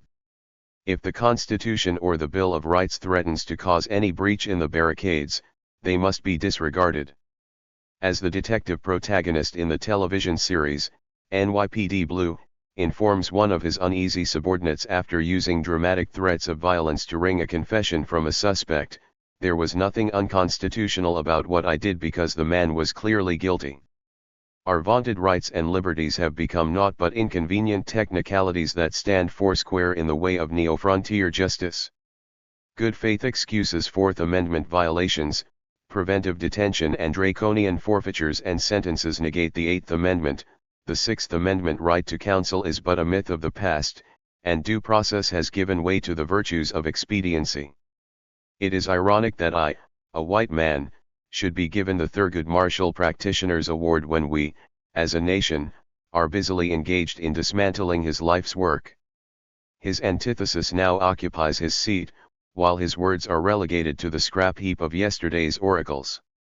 Soon, I suspect, his name will grace a boulevard or a school, and he will join the shades of Dr. King, Malcolm X, Marcus Garvey, and Frederick Douglass, who were similarly honored once they were safely dead. I do not want to be a discordant voice in what is, after all, an evening dedicated to honoring not only Jack and me, but all of you who must stand similarly reflected in our momentary hour of recognition. I accept the award in the name of all of my past clients, some of whom were physically or psychologically destroyed, some of whom suffered unjust convictions and are even now rotting in prisons around the country, and some of whom were viciously discredited by false innuendos of sexual misconduct, financial misdeeds or incompetence in office. It is they, and they alone, who have earned me this award, and I receive it in their names and with the fervent hope that someday, somehow, we will find the hidden path that leads to what we have always outwardly prized but never attained: equal justice under law. Chapter 4. Outer Limits. TOF Advocacy. This speech, dealing with the obligation of criminal defense counsels to their clients, was written circa 1970 and found among Kunstler's papers. It is not known where or whether it was delivered. For generations, criminal defense attorneys have been hobbled in their efforts to represent their clients fully and adequately by their own inhibitions. Taking much too seriously their system-inspired designations as officers of the court, they have succumbed to all of the restrictions that title necessarily implies, and often forgotten or overlooked the fact that their only legitimate function is as officers of the client. As a result, they have sat by while their clients are publicly humiliated by court or prosecutor, or consented to procedures or practices that weaken or nullify their defense. For example, they have permitted so-called gag rules to stand unchallenged and thus cripple any possibility of at least offsetting the prosecution's initial burst of pretrial publicity when the charges are announced to the media. They have acceded to judicial scolding of their clients, often in front of the jury, for such minor peccadillos as coming late to court or facial or vocal reactions to perjured. Euro. Outer Limits of Advocacy 45. Testimony. They have not taken advantage of opportunities to bring to the attention of the jury facts and circumstances that might significantly affect the verdict. In many ways, the problems to which I make reference are psychological ones. The law schools and legal commentators, to say nothing of judges and political figures, spend considerable time buttressing the mythology that the law is fair and equitable and that, while there may be sporadic instances of injustice in particular cases, the institution is grounded upon the bedrock of across-the-board due process. Thus, most attorneys come to the bar with a deep-seated belief that they are part and parcel of an ancient and honorable profession and governed by a system of ethical principles that are as all-encompassing as they are lofty. The reality of the matter is that they are dealing, certainly insofar as the administration of the criminal law is concerned, with what Charles Reich in his bestseller of a few years back, The Greening of America, refers to as an inhumane control mechanism designed primarily to protect the interests of what he calls the corporate state. In every conceivable way, the ending or curtailing of voir dire of prospective jurors, the granting to the prosecution of a right to change venue over the defendant's objections, the legalization of less than unanimous verdicts, the imposition of gag rules, the speedy trial regulations, the frequent resort to conspiracy charges, and the curtailment or outright elimination of juries, to name but a handful, the overall system has ensured that criminal defendants get the short end of the stick. In my opinion, the main targets of this process are the third world minorities who form the cheap labor reservoir that American capitalism is convinced is indispensable to its continuing growth and expansion. Putting aside the question of the validity of my political conclusions, what can criminal defense attorneys do about the growing number of factors that tend to throttle their natural desire to do the best they can for their clients? Obviously, it is difficult, in any brief paper, to detail the optimum reaction to any set of 46 circumstances that may occur in the courtroom. But one overriding concept can be articulated: the lawyer must start out with the unshakable premise that the odds are neatly stacked against the client, and that the professional prosecutor will do everything that he or she can get away with to lengthen those odds. With that philosophy in mind, there are certain practical things that can be done. In the first place, both court and prosecution must be convinced that the client is the lawyer's first and only interest. This means that the camaraderie of the club must be avoided. There is nothing that can lessen the ardor of an attorney to fight to the bitter end for a defendant than a relationship with the adversary or the bench that makes real struggle virtually impossible. If this proposition is accepted, it must then follow that the life of a criminal defense attorney is necessarily a relatively lonely one, but the benefits to the client are immense. Secondly, the lawyers must permit no one judge, witness, or prosecutor to castigate, embarrass or vilify their clients without a public response, even if the latter are at fault. This pertains to cross-examination and summation as well as judicial spankings. The client and the public must feel that the attorney is so devoted to the former's interests that he or she will risk personal punishment to advance them. If the Chicago conspiracy trial proved nothing else, it sustained this thesis.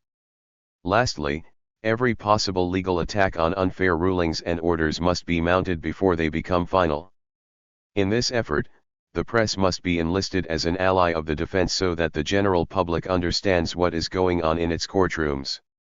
The veil of secrecy that cloaks so much prosecutorial and judicial misconduct must be ripped apart by all means necessary if the affected clients are to have even a fighting chance at preserving their liberty or, possibly, their lives.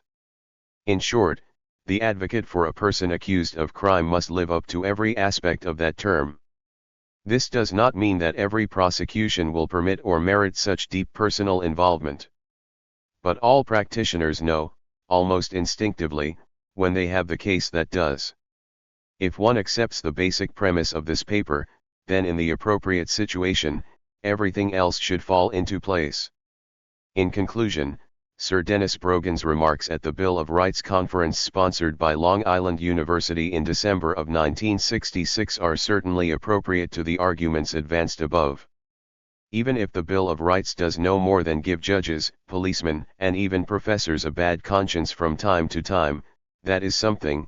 If it makes them doubt their infallibility, It is a great deal.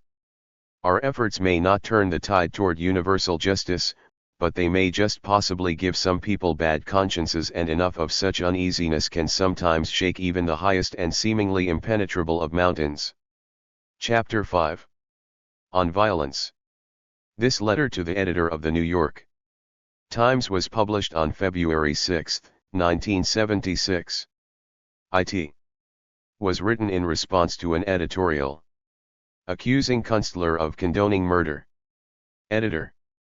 New York Times, 229 West 43rd Street, New York, New York, 10036. Dear Sir, the accusation of condoning murder in your recent editorial, because of remarks made by me in Dallas, Texas, is totally false. I do not advocate murder of any sort, and have never condoned those of John and Robert Kennedy. I was as shocked and grieved by their deaths as most Americans. I reject political assassination, except, as I said in Dallas, in the extreme case of an Adolf Hitler. The essence of my impromptu answers to questions in Dallas was the following: one of the chief causes of violence in our society is the violence of our own government. It has plotted political assassinations of foreign leaders, engaged in foreign invasions, brought death and destruction to hundreds of thousands of innocent people in Southeast Asia, and in that process, taught a generation of Americans to murder. Domestically, governmental violence has been used against disfavored individuals and groups: Attica, Kent State, Chicago, and the civil rights struggle. Almost 50 years ago, Mr. Justice Brandeis warned against governmental misconduct, saying, "Our government is the potent, the omnipresent teacher. For good or for ill, it teaches the whole people by its example. Crime is contagious. If the government becomes a lawbreaker, it breeds contempt for law, it invites every man to become a law unto himself, it invites anarchy. Official corruption and violence is equally contagious. America has suffered political assassinations because its leaders have plotted and used those means against others. Recent investigations have revealed that the Kennedys were among the proponents of those tactics. I have spent most of my professional life developing legal measures as alternatives to more extreme methods of change. I defend political dissidents because I believe a society in which they can survive is a society which can change without violence.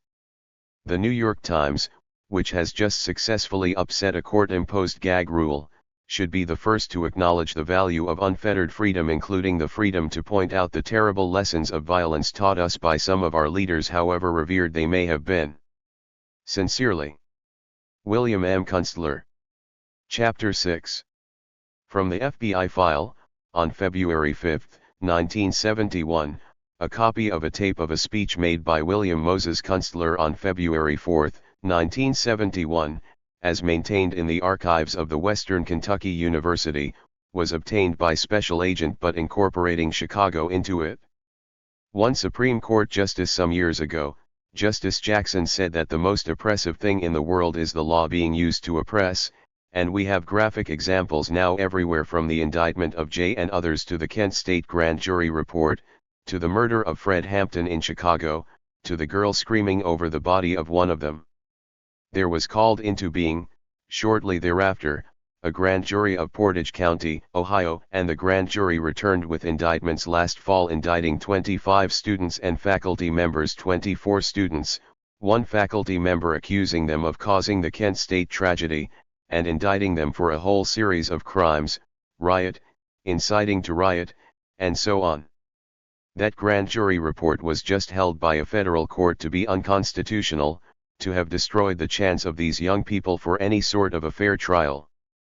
But the prosecutor, who had publicly announced after the grand jury report was returned that he was sorry the National Guard didn't kill them all, said he is going ahead anyway with the underlying indictments. But the fact of the matter is that an agency of the government, a grand jury that is supposed to be protection from the law to the citizen, was used as a deliberate instrument of oppression. It said only one word or two about the National Guard in its entire report. 54. It said that the National Guard, while it had been justified in firing, because there had been a student sniper. The only word of criticism against the National Guard was that an M1 rifle was too heavy a caliber for student bodies. That's because Sandy Sawyer's coffin had to be shut because her face was blown away by an M1 shell. And they recommended possibly .22 caliber guns in the future for student demonstrators. So you had murder sanctified by a grand jury, and yet students are asked to believe and trust the law, that it will protect you, it will be your shield. That's incident number 1. On January 30, Adolf Hitler was named by a sick and ailing president, Hindenburg, to be Chancellor of Germany, but he did not have a majority in the Reichstag, although he had the largest number of votes in the Reichstag, 37%. There were elections in March of 1933, the last elections in Germany for virtually a decade and a half. At those elections the Nazi Party lost ground. It had gone up in February to 42% and down in March to 41%, and Hitler did not have a mandate to begin a nightmare, a world nightmare, and so a political trial was necessary. And so a half-mad Dutch youth by the name of van der Lubbe was escorted to a tunnel from Hermann Göring's house to the Reichstag, the symbol of German unity, with 2 cans of kerosene, and he started a fire that burned that building down. And the next thing you knew, there was a trial of van der Lubbe, yes, this half-wit young man from Holland, but with him the leaders of the Communist Party in Germany, who had, next to the Nazi Party, the largest bloc in the Reichstag. And chief among them was a man named Georgy Dimitrov, a Bulgarian who had come to Germany and reconstituted the German Communist Party. Dimitrov was tried and courts were still open then, still free, because Hitler did not have his mandate and could not replace the original German judges that were there when he became Chancellor. Dimitrov was tried. He utilized the subpoena power that defendants had, and he subpoenaed Hermann Göring to the stand. Dimitrov acted as his own lawyer. He destroyed Göring on the stand. He forced Göring to admit that Göring had burnt the Reichstag. And Göring walked off the stand before they had finished questioning him, and said to Dimitrov, "I'll get you in the streets." But the German court acquitted Dimitrov, condemned van der Lubbe, who was then beheaded in the restoration of the public guillotining, one of the great reforms that Hitler instituted after the burning of the Reichstag. But even though Dimitrov was acquitted, van der Lubbe's execution, coupled with a mounting diatribe against the Communist Party, linking it in the public mind with the burning of the Reichstag, led Germans to believe that if the Communists could burn and destroy this party that had some 35% of the German vote, anyone could do it, and we need now law and order in Germany. And that was the beginning of a nightmare that was eventually to cost 22 million lives, and destroy civilization and destroy a little bit of every one of us for a long time to come. It came through a judicial process. It was the utilization of something the Germans said was legal. It wasn't taking Dimitrov off and assassinating him that came later. It wasn't beating people in the streets without rhyme or reason that came later. It was convincing people through a judicial process that Christ was reborn and dangerous again. It was utilizing the courts, the mechanism, the legality to make any crime tolerable. Out of it came an epoch which is indescribable but which can come again. Human history is not unique from episode to episode. You may not believe Toynbee's cyclical theory of history, but it is recurrent, and the judicial process is very much tied up with some of its most awesome recurrences. Repeatedly, those in power in our country have been successful in convincing Middle America that there is 56. An utter danger in certain people. George Orwell had a character known as Goldstein in 1984, whom Big Brother kept alive as an enemy of the state to remind the people whom he watched through these television receivers that he was protecting them against the awful enemy, this fabricated enemy, Goldstein, who was deliberately kept alive to be a symbol of every man and woman's most pressing fears.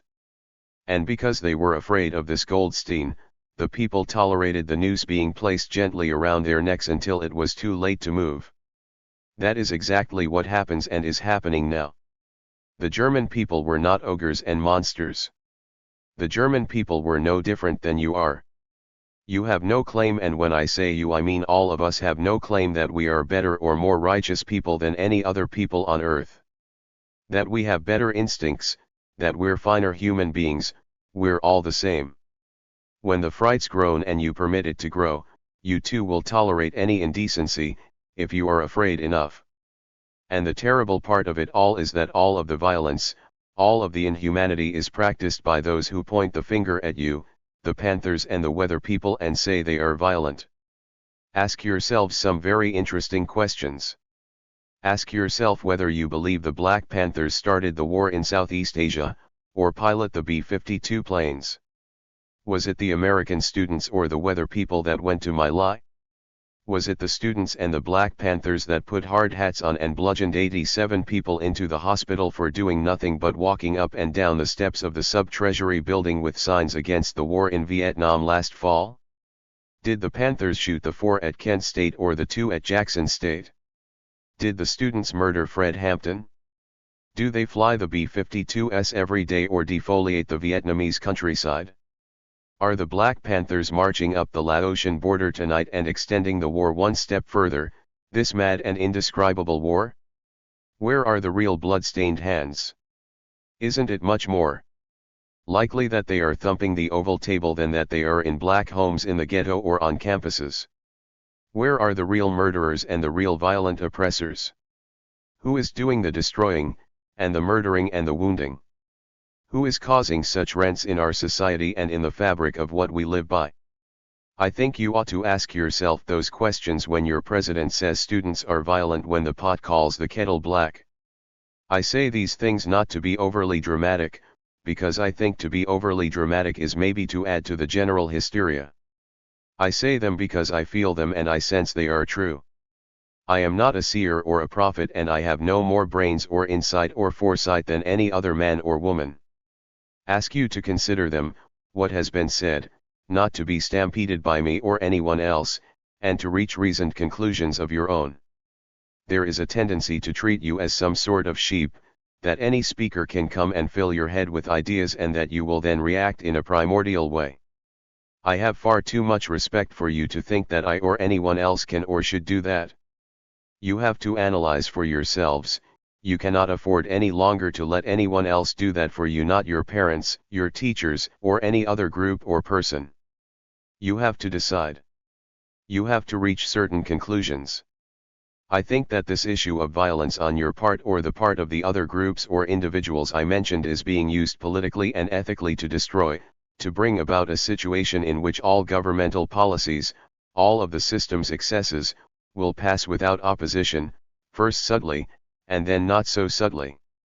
And there is a chance that at some time, somewhere in the future, we will suddenly wake up one sad and tragic morning and hear those same boots at the door that the Germans began to hear after 1934, and say to ourselves, my God, did it happen? Where did we go wrong? Why can't we fight back? But then it's much too late, and then it's all gone and you and I may have to live out another nightmare until it comes right again. That should not happen to human beings. 58. We have now the ability to fight. It is not Germany in 1934, we're before that time, but so were the Germans once. Do you think any German, if you had taken a poll in any city, Munich, Bonn, Berlin, Leipzig in 1933, 1932, and stopped people on the street with your little yellow pad and said, Miss, do you believe that within a year and one half there will be such things as concentration camps, Dachau and Bergen-Belsen, Auschwitz, Treblinka? Do you believe that lampshades, in your name, will be made of human skin?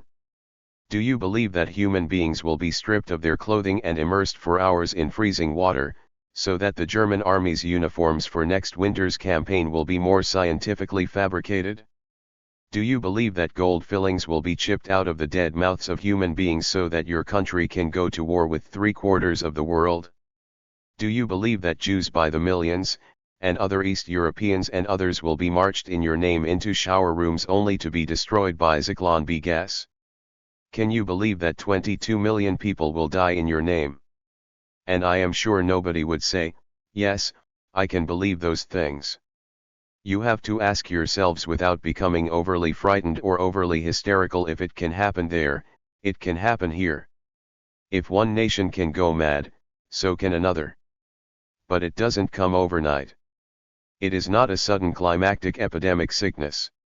It is the accumulation of the loss of bits of freedom everywhere that suddenly bring that strange and tragic morning I referred to. You must band together as the Germans never did. You must find a common unity as young people who have more to fear in a way because you've got a longer road to run. You must find a unity that is different than the German unity. They found theirs in bulldozed mass raids throughout Europe. That kind of unity doesn't help anybody but maggots and earthworms. You've got to find it here, not in ideological unity, not a tactical unity, but you must spring to the defense of every group or organization or individual that you honestly feel is being persecuted by the system. And through its judicial process, because if you desert one, you will be in the same position that Pastor Niembler so poignantly illustrated when he said, "When they came for the Jews, I did not cry out because I was not a Jew." You can't afford, for the sake of your lives and everything you want out of the sweetness and decency of this world, to let that occur. Chapter 7. FBI transcribed. Speech in Bowling Green, Kentucky. Kunstler spoke to students in Bowling Green, Kentucky on April 2, 1971. The FBI taped and transcribed the following excerpt, which Bill liked to recall as a highlight of the trial of the Chicago 7 case. From the FBI file, there was one episode, which I thought probably symbolized a lot about lifestyles. A package came to the defense table one day, about the 5th or 6th week in the trial. We thought it was a package of hair, because at the beginning of the trial one of the Yippie pamphlets that went out, one of the flyers, was for hair for Jerry and Julius. Jerry had had his hair shaved while serving a term in Santa Rita in California for an old sit-in conviction, and Julius, the judge, had by the attrition of many centuries lost most of his. So for 2 weeks hair came to our table in every conceivable shape and form. And from every conceivable part of the human body. In fact, one of the little games we played before the judge came in, was to pick up a package here and there of the pounds that came and try to decipher from where it came. You know, sex, race, etc. Well, a package came a couple of weeks after the hair died down. It was delivered by the judge's bailiff. It was addressed to Abby and Jerry, care of Julius, Federal Building, Chicago, Illinois. And Abby opened it, and out of it spilled on the table not hair at all but a greenish tobacco-like substance. Some of the conoscenti at the table smelled it, and I heard all sorts of things like, "It's Tanganyika black, it's Jamaica red," and so on. I smelled it, and it was more like a Capicolo Gold. My apologies to David Fry. But in any event, we put a copy of the Berkeley Barb over it because it was 3½ ounces of what looked like quite good grass. And we had 30 marshals in the room, FBI agents, the judge, Chicago policemen. And the question was, with the lifestyle of most of the defendants, what do you about that grass at the end of the day? Do you slink away and leave it for the marshals? Do you just package it and walk out? Or do you try to legalize the situation? So the theory at the table was, since the government was legalizing persecution, we would legalize grass. And so I made a motion, the last motion of the day. The marshal was ready to gavel us out of existence for that day. And I said, "Your Honor, there has been delivered to us some grass." He looked blank. I said, "Your Honor, some cannabis. Which is what the statute calls it." "Aha," he said. I said, "Your Honor, it was delivered to us by your bailiff." And I said, "I would like instructions as to its disposition." He said, "Mr. Kunstler, you're a very resolute attorney and I am sure that you will know how to dispose of it." I said, "Your Honor, as an officer of the court, I give you my solemn word that it will be burned tonight." By that time the marshal, Dubowski, had put his gavel down. 62. Court was adjourned, Wineglass and I are standing up at the lectern. We turn around with a certain amount of anticipation. There wasn't a client left at the table, and not one shred of the cannabis was in existence. But in the morning I assured the judge, because I received some reasonable proof that it had been burnt, I assured the judge that it had been properly disposed of. And that signified the end of the incident. Chapter 8. The Chicago 8 *. Director Hoover thought the time was due to put the new left on the thorny path. So he invoked the aid of Nixon's crew in directing the presidential wrath. From SDS he picked a likely pair. And then 2 yippee chieftains swelled the list, filled by a teacher and the Panther chair, a student and an aging pacifist. The trial went on for almost a half a year, while witness after witness took the stand to try to justify J. Edgar's fear that those accused were perils to the land. But, at the end, the jury found them free of any traces of conspiracy. M.R. Kunstler, ladies and gentlemen of the jury. This is the last voice that you will hear from the defense. We have no rebuttal. This government has the last word. In an introductory fashion, I would just like to state that only you will judge this case as far as the facts go. This is your solemn responsibility, and it is an awesome one. After you have heard Mr. Schultz and Mr. Wineglass, there must be lots of questions running in your minds. You have seen the same scenes described by 2 different people. You have heard different interpretations of those scenes by 2 different people. But you are the ones that draw the final inference. You will be the ultimate arbiters of the fate of these 7 men. In deciding this case, we are relying upon your oath of office, and that you will decide it only on the facts, not on whether you like the lawyers or don't like the lawyers. We are really quite unimportant. Whether you like the judge or don't like the judge, that is unimportant, too. Whether you like the defendants or don't like the defendants. The court, am glad you didn't say I was unimportant. M.R. Kunstler, no. The likes or dislikes are unimportant. And I can say that it is not whether you like the defendants or don't like the defendants. You may detest all of the defendants. For all I know, you may love all of them, I don't know. It is unimportant. It shouldn't interfere with your decision, it shouldn't come into it. And this is hard to do. You have seen a long defense here. There have been harsh things said in this court, and harsh things to look at from your jury box. You have seen a man bound and gagged. You have heard lots of things that are probably all not pleasant. Some of them have been humorous. Some have been bitter. Some may have been downright boring, and I imagine many were. Those things really shouldn't influence your decision. You have an oath to decide the facts and to decide them divorced of any personal considerations of your own, and I remind you that if you don't do that, you will be living a lie the rest of your life, and only you will be living with that lie. Now, I don't think it has been any secret to you that the defendants have some questions as to whether they are receiving a fair trial.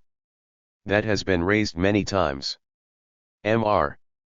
Foran, Your Honor, I object to this. The court, sustain the objection. M.R. Kunstler, they stand here indicted under a new statute. In fact, the conspiracy, which is count I, starts the day after the President signed the law. M.R. Foran, Your Honor, I object to that. The law is for the court to determine, not for counsel to determine. The court, you would realize how much of the case depends on law enforcement officers. So they stripped the uniforms from those witnesses, and you notice you began to see almost an absence of uniforms. Even the deputy police chief came without a uniform. Mr. Schultz said, "Look at our witnesses. They don't argue with the judge. They are bright and alert. They sit there and they answer clearly. They answered like automatons one after the other, robots took the stand. Did you see any missiles? A barrage? What were the demonstrators doing? Screaming. Indescribably loud. What were they screaming? Profanities of all sorts. I call your attention to James Murray. That is the reporter, and this is the one they got caught with. This is the one that slipped up. James Murray, who is a friend of the police, who thinks the police are the steadying force in Chicago. This man came to the stand, and he wanted you to rise up when you heard Viet Cong flags, this undeclared war we are fighting against an undeclared enemy. He wanted you to think that the march from Grant Park into the center of Chicago in front of the Conrad Hilton was a march run by the Viet Cong, or have the Viet Cong flags so infuriate you that you would feel against these demonstrators that they were less than human beings. The only problem is that he never saw any Viet Cong flags. First of all, there were none, and I call your attention to the movies, and if you see one Viet Cong flag in those 2 hours of movies at Michigan and Balboa, you can call me a liar and convict my clients. Mr. Murray, under whatever instructions were given to him, or under his own desire to help the police department, saw them. I asked him a simple question: describe them. Remember what he said? They are black. Then he heard laughter in the courtroom because there isn't a person in the room that thinks the Viet Cong flag is a black flag. He heard a twitter in the courtroom. He said, "No, they are red." Then he heard a little more laughter. Then I said, "Are they all red?" He said, "No, they have some sort of a symbol on them." What is the symbol? Can't he remember? When you look at the pictures, you won't even see any black flags at Michigan and Balboa. You will see some red flags, 2 of them, I believe, and I might say to you that a red flag was the flag under which General Washington fought at the Battle of Brandywine, a flag made for him by the nuns of Bethlehem. I think after what Murray said you can disregard his testimony. He was a clear liar on the stand. He did a lot of things they wanted him to do. He wanted people to say things that you could hear that would make you think these demonstrators were violent people. He had some really rough ones in there. He had, "the hump sucks, daily sucks the hump," pretty rough expressions. He didn't have peace now. He didn't hear that. He didn't give you any others. Oh, I think he had charge. The street is ours. Let's go. That is what he wanted you to hear. He was as accurate about that as he was about the Viet Cong flag, and remember his testy. 70. Moaning about the wiffle balls. One injured his leg. Others he picked up. Where were those wiffle balls in this courtroom? You know what a wiffle ball is. It is something you can hardly throw. Why didn't the government let you see the wiffle ball? They didn't let you see it because it can't be thrown. They didn't let you see it because the nails are shiny. I got a glimpse of it. Why didn't you see it? They want you to see a photograph so you can see that the nails don't drop out on the photograph. We never saw any of these weapons. That is enough for Mr. Murray. I have, I think, wasted more time than he is worth on Mr. Murray. Now I have one witness to discuss with you who is extremely important and gets us into the alleged attack on the Grant Park underground garage. This is the most serious plan that you have had. This is more serious than attacking the pigs, as they tried to pin onto the Yippies and the National Mob. This is to bomb. This is frightening, this concept of bombing an underground garage, probably the most frightening concept that you can imagine. By the way, Grant Park Garage is impossible to bomb with Molotov cocktails. It is a pure concrete garage. You won't find a stick of wood in it, if you go there. But, put that aside for the moment. In a mythical tale, it doesn't matter that buildings won't burn. In judging the non-existence of this so-called plot, you must remember the following things. Lieutenant Healy in his vigil, supposedly, in the garage, never saw anything in anybody's hands, not in Shimabukuro's, whom he says he saw come into the garage, not in Lee Wiener's hands, whom he said he saw come into the garage, or any of the other 4 or 5 people whom he said he saw come into the garage. These people that he said he saw come into the garage were looking, he said, into cars. What were they looking into cars for? You can ask that question. Does that testimony make any sense, that they come in empty-handed into a garage, these people who you are supposed to believe were going to firebomb the underground garage? Just keep that in mind when you consider this fairy tale when you are in the jury room. Secondly, in considering it, you have the testimony of Lieutenant Healy, who never saw Lee Weiner before. You remember he said, "I never saw him before. I had looked at some pictures they had shown me. But he never had seen him, and he stands in a stairwell behind a closed door looking through a 1-foot by 1-foot opening in that door, with chicken wire across it and a double layer of glass, for 3 to 4 seconds, he said, and he could identify what he said was Lee Weiner in 3 to 4 seconds across what he said was 30 to 40 yards away." Mr. Foran, Your Honor, I object to 3 or 4 seconds. It was 5 minutes. Mr. Kunstler, no, sir. The testimony reads, Your Honor, that he identified him after 3 or 4 seconds, and if Mr. Foran will look. Mr. Foran, then he looked at him for 5 minutes. Mr. Kunstler, he identified him after 3 or 4 seconds. The court, do you have the transcript there? Mr. Foran, Your Honor, I would accept that. He identified him immediately, but he was looking at him for 5 minutes. Mr. Kunstler, just think you ought to consider that in judging Lieutenant Healy's question. This officer was not called before the grand jury investigating that very thing. And I think you can judge the importance of that man's testimony on whether he ever did tell the United States Attorney anything about this in September of 1968. 72. I submit he didn't, because it didn't happen. It never happened. This is a simple fabrication. The simple truth of the matter is that there never was any such plot, and you can prove it to yourselves. Nothing was ever found, there is not visible proof of this at all. No bottles. No rags. No sand. No gasoline. It was supposed to be a diversionary tactic, Mr. Schultz told you in his summation. This was a diversionary tactic. Diversionary to what? This was Thursday night.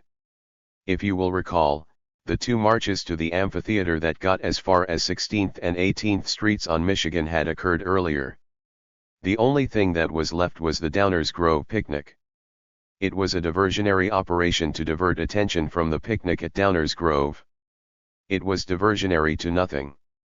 The incident lives only in conversations, the 2 conversations supposedly overheard by Frappoli and Bach, who are the undercover agents who were characterized, I thought, so aptly by Mr. Weinglass. Now just a few more remarks. 1. I want to tell you that as jurors, as I have already told you, you have a difficult task. But you also have the obligation, if you believe that these 7 men are not guilty, to stand on that, and it doesn't matter that other jurors feel the other way.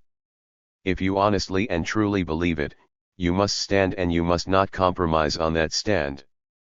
Mr. Foran, Your Honor, I object to that. Your Honor will instruct the jury what their obligations are. The court, I sustain the objection. You are getting into my part of the job. Mr. Kunstler, what you do in that jury room, no one can question you on. It is up to you. You don't have to answer as to it to anybody, and you must stand firm if you believe either way and not. Mr. Foran, Your Honor, I object to that. The court becomes a symbol of the mythical violence that they see at the hands of the black community. He is murdered in his bed by a posse of detectives ostensibly on a hunt for weapons, a routine hunt for weapons.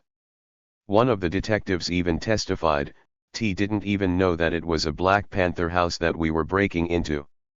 And so they entered the house on West Monroe Street in Chicago, and they murdered 2 men, 2 very young men. A man named Mark Clark, who was in his teens, and a man named Fred Hampton. Hampton was asleep in his bed, and he becomes a victim of this Goldstein psychology. The dominant community in Chicago breathes easier because a Goldstein had been put away. No one, of course, is indicted, even though a federal grand jury finds that murder was done. Nobody is indicted for the simple reason, says the grand jury, that no Panthers. It is, 1. To remind the dominant community that Big Brother will take care of the misfits, and then secondly, it is to remind those who are questioning the dominant community's values that they might be lying on the commons of Kent State themselves if they persist. They might be lying face down in the streets of Augusta if they persist. They might be lying in Alexander Hall in a pool of blood if they persist. This is an effective technique. It's important to understand it and to see why it's operating. The Nazis used the Reichstag. That was a method of creating Goldsteins. We use shootouts. We use television sets. We use demonstrations on the college campus to get much the same reaction. Well, the question is, what do we do about all of this? Well, some people are taking very strong measures. Some people are resorting to dynamite and Molotov cocktails. There is a group, the 78 Weathermen to name one, who have become so embittered and frustrated that they are now utilizing terroristic methods. Well, terrorism has a place. It always has had.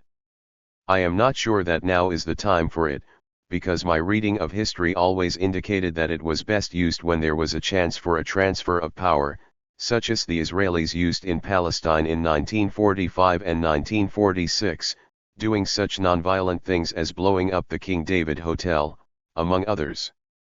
The Algerians used it in the streets of Algiers in 1954 and 1955. The American colonists used it from 1766 to 1776 and beyond, and other countries and other societies have used it, but always at a time it was to be successful, when there was a reasonable chance for a change in power.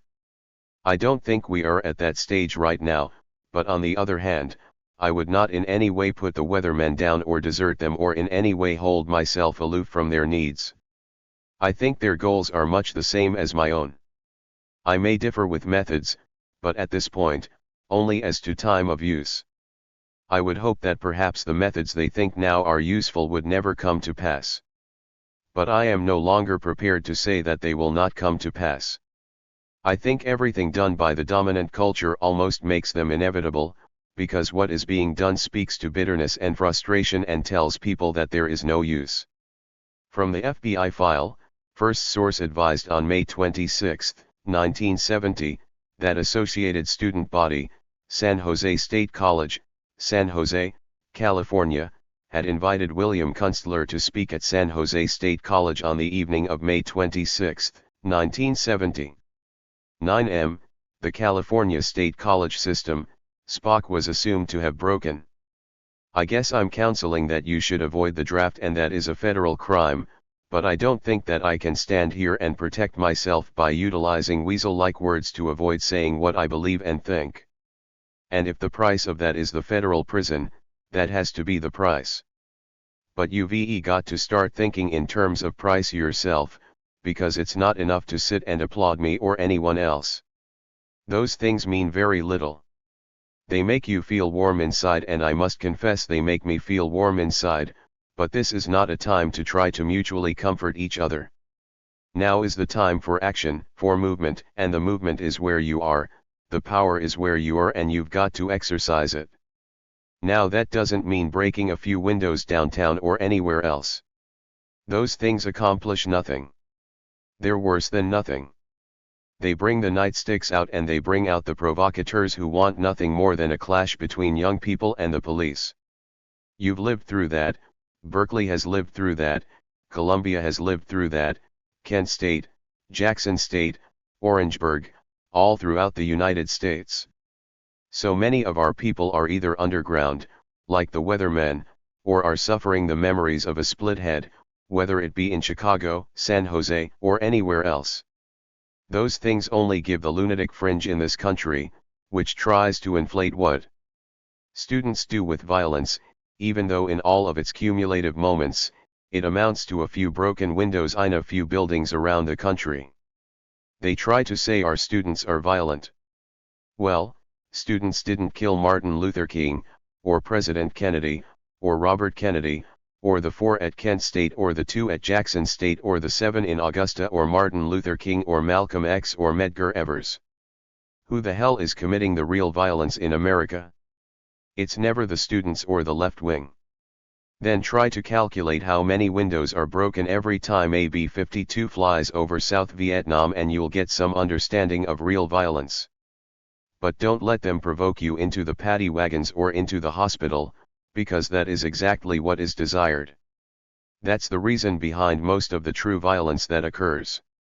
That's the reason behind the provocateurs who want to push you into the path of a bullet or a billy club, because they know that in anger, as I've indicated, they have heard you, but you must keep your voices loud and clear, because if they understand you and believe you, then maybe a miracle could happen and this country would change course, and with her the entire world breathe a fervent sigh of relief, and the killing and bloodletting and the oppression of the 84 poor and the black and the Mexicans and the Indians, and all of the other ethnic and racial minorities that cry out so for some elemental justice, can end. Or discover his particular act. That's out of the statute, apparently, according to the argument, because in the reply brief and today she has said essentially what is in the reply brief. Like Gertrude Stein, a rose is a rose, they now say, a flag burning is a flag burning.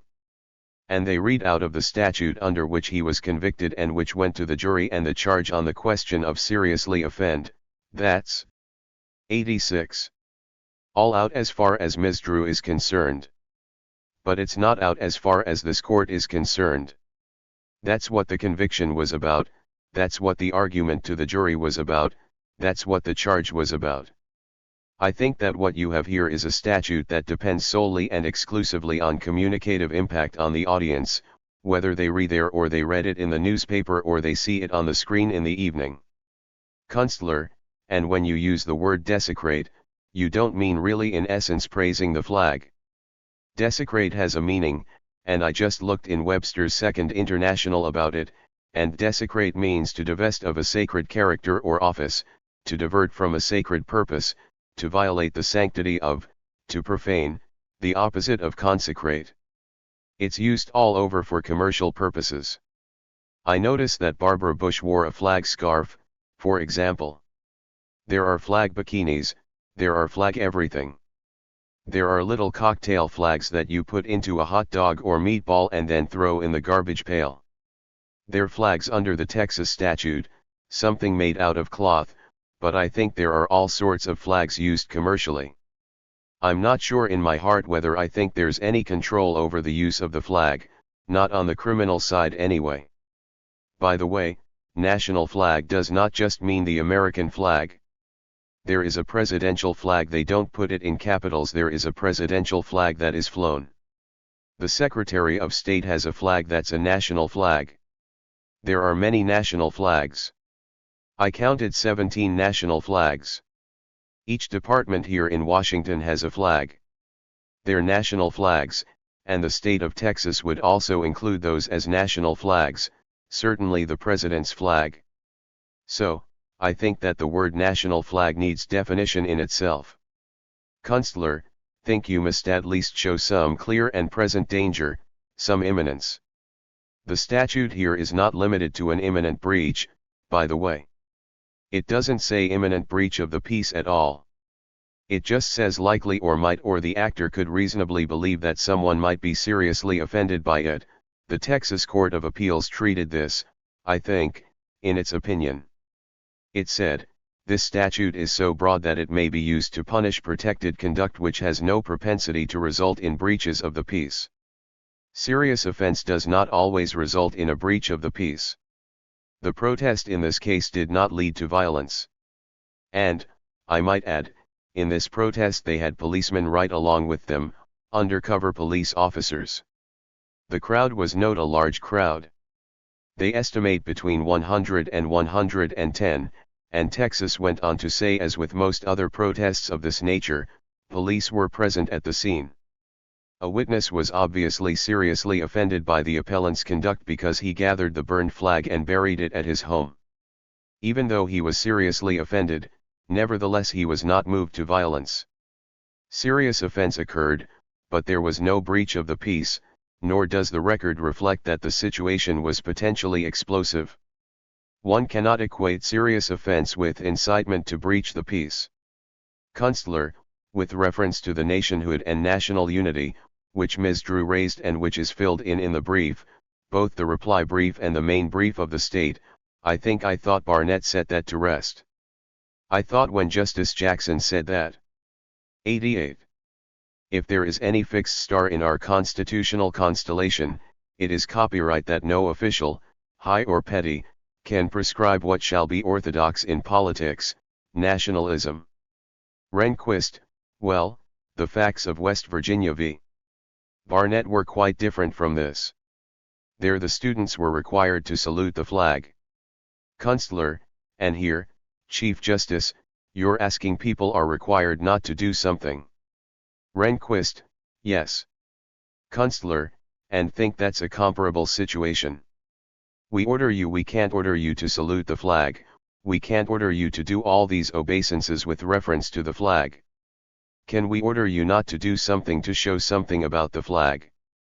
Can you say you can't force them to salute the flag or pledge allegiance to the flag, but can you then say we can force them not to show other means of disrespect for the flag, other means of protest over the flag by saying you can't burn the flag? I think they're the same, in all due deference. I don't know if I've convinced you, but... Rehnquist, well, you may have convinced others.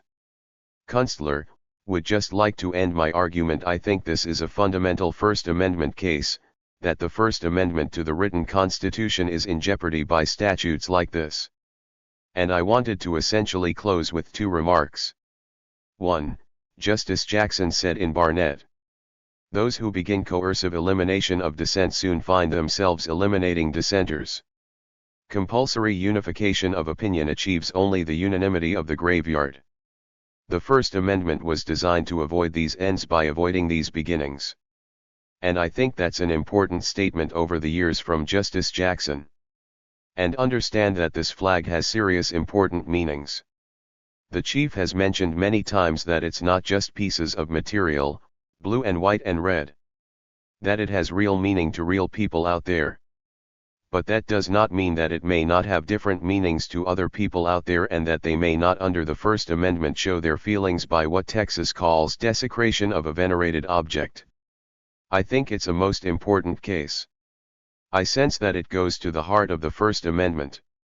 To hear things or to see things that we hate tests the First Amendment more than seeing or hearing things that we like. It wasn't designed for things we like. They never needed a First Amendment. This statute, or this amendment, was designed so that the things we hate can have a place in the marketplace of ideas and can have an area where protest can find itself. Submit that this court should, on whatever ground it feels right, should affirm the Texas Court of Criminal Appeals with reference to this statute and this conviction. Thank you very much. Chapter 12. Concerning free speech for racists and totalitarians. This speech was found among Kunstler's papers. It was written to be delivered at a convention of the American Civil Liberties Union. It is not known if the speech was ever delivered. The basic issue posed by the syllabus is one over which there can be little significant disagreement among civil libertarians. Of course, the expression and dissemination of ideas, no matter how heinous, hateful, detestable, deplorable, banal, or provocative, must be totally unfettered if the First Amendment is to have any real meaning. One does not even have to subscribe wholly to the absolutist views of a Black or a Douglas to support this. Free speech for racists and totalitarians. 914. Concept of free speech in a society that professes to be an open one. Some of the problems with which we are confronted here today stem, in large measure, from the whole easy and clear and present danger limitation created to meet, not a speech situation at all, but the inapposite fire in a crowded theater analogy which obviously had nothing whatsoever to do with the communication of ideas, but rather with an irrational or malicious utterance and the dangerous panic likely to be caused by it. Unfortunately, this misleading phrase was soon in general constitutional usage as a means of inhibiting and even destroying freedom of expression. The instant a method of controlling a constitutional right is available for ready application, then the right affected by it is, to say the very least, in serious or deadly peril. Put more pertinently, when a factual determination of the potential or actual effect of the expression in question can prevent or punish its promulgation, then the concept of free speech is, in truth and in fact, a mythological one. But the real question to be here debated is, to my mind, a political rather than a legal one. It simply cannot be adequately approached by the abstractions posed in the syllabus, namely whether, 1. Any limits may be placed on expressions of hate, advocacy of genocide or group libel, 2. The freedom to speak includes the freedom to speak at times and places which are most offensive to listeners. 3. The threat of violent reaction to speech justifies curbs. 4. The expression of group hatred constitutes fighting words, and 5. Prior restraint is warranted. 92. If this panel is to have any real worth, it must come to earth somewhere so that the realities of the justification of the ACLU representation of American Nazis and the Ku Klux Klan can be adequately explored. For me, the most pressing of those realities is the question of whether liberal and progressive organizations should in any manner support or represent the extreme right. I am familiar, as we all are, with most of the now routinized arguments regarding the wisdom of undertaking the Skokie case. They were summarized in the New York Times editorial last Sunday, and I find them intellectually satisfying and sound. But they are defensible only in the extreme abstract and do not take into consideration any of the concrete lessons of history. If nothing else, we have, I hope, learned in this century the inescapable truism that the extreme right wing always tries first to destroy the left, and that it is the height of folly to believe that defending the liberties of the former will safeguard those of the latter. The Weimar Republic and Allende's Chile found that subscription to such a proposition was sadly and tragically misplaced. Such reliance is mistakenly grounded on the illusion of the acceptance of an existing body of law by every sector of the national community. Perhaps, because of this legalistic misconception, a sanguine appraisal of the power of the law to preserve human liberty has developed, a belief which has perpetuated the fantasy that supporting the bedrock rights of those who would destroy freedom is the surest way to preserve it. If the Nazis, for example, subscribed to the same social contract presumably observed by the rest of us, then it might well be politic to take a chance on them. But we all know that this is simply not the case, and, should they achieve power, they will quickly emulate their historical ancestors of the Third Reich and consume their enemies, real or imagined. The same can be said of the various clans which likewise reject the universal applicability of constitutional liberties and guarantees, and can be expected, if ever in a position of authority, to withhold them from certain well-defined segments of the population. Not a dependence upon law, but only the acquisition of a significant political base can protect the American left from those who would cheerfully destroy it. However, until such collective security becomes a viable reality, it is just far too dangerous to rely on a theory that has been consistently invalidated by history, viz., that the victorious struggle for the rights of would-be tyrants will ensure those of their intended victims. The support of right-wing extremists by the ACLU through its attorneys is an act of such perilous self-deception that it is hardly compensated for by abstractional pipe dreams, or any favorable computations of pragmatic institutional gains over losses. It is wrong on every realistic level, and it should cease at once. Instead, this organization, and every other one devoted to the preservation and extension of human rights, should be committing their limited resources solely and exclusively to the aid of those who do not categorically reject these goals.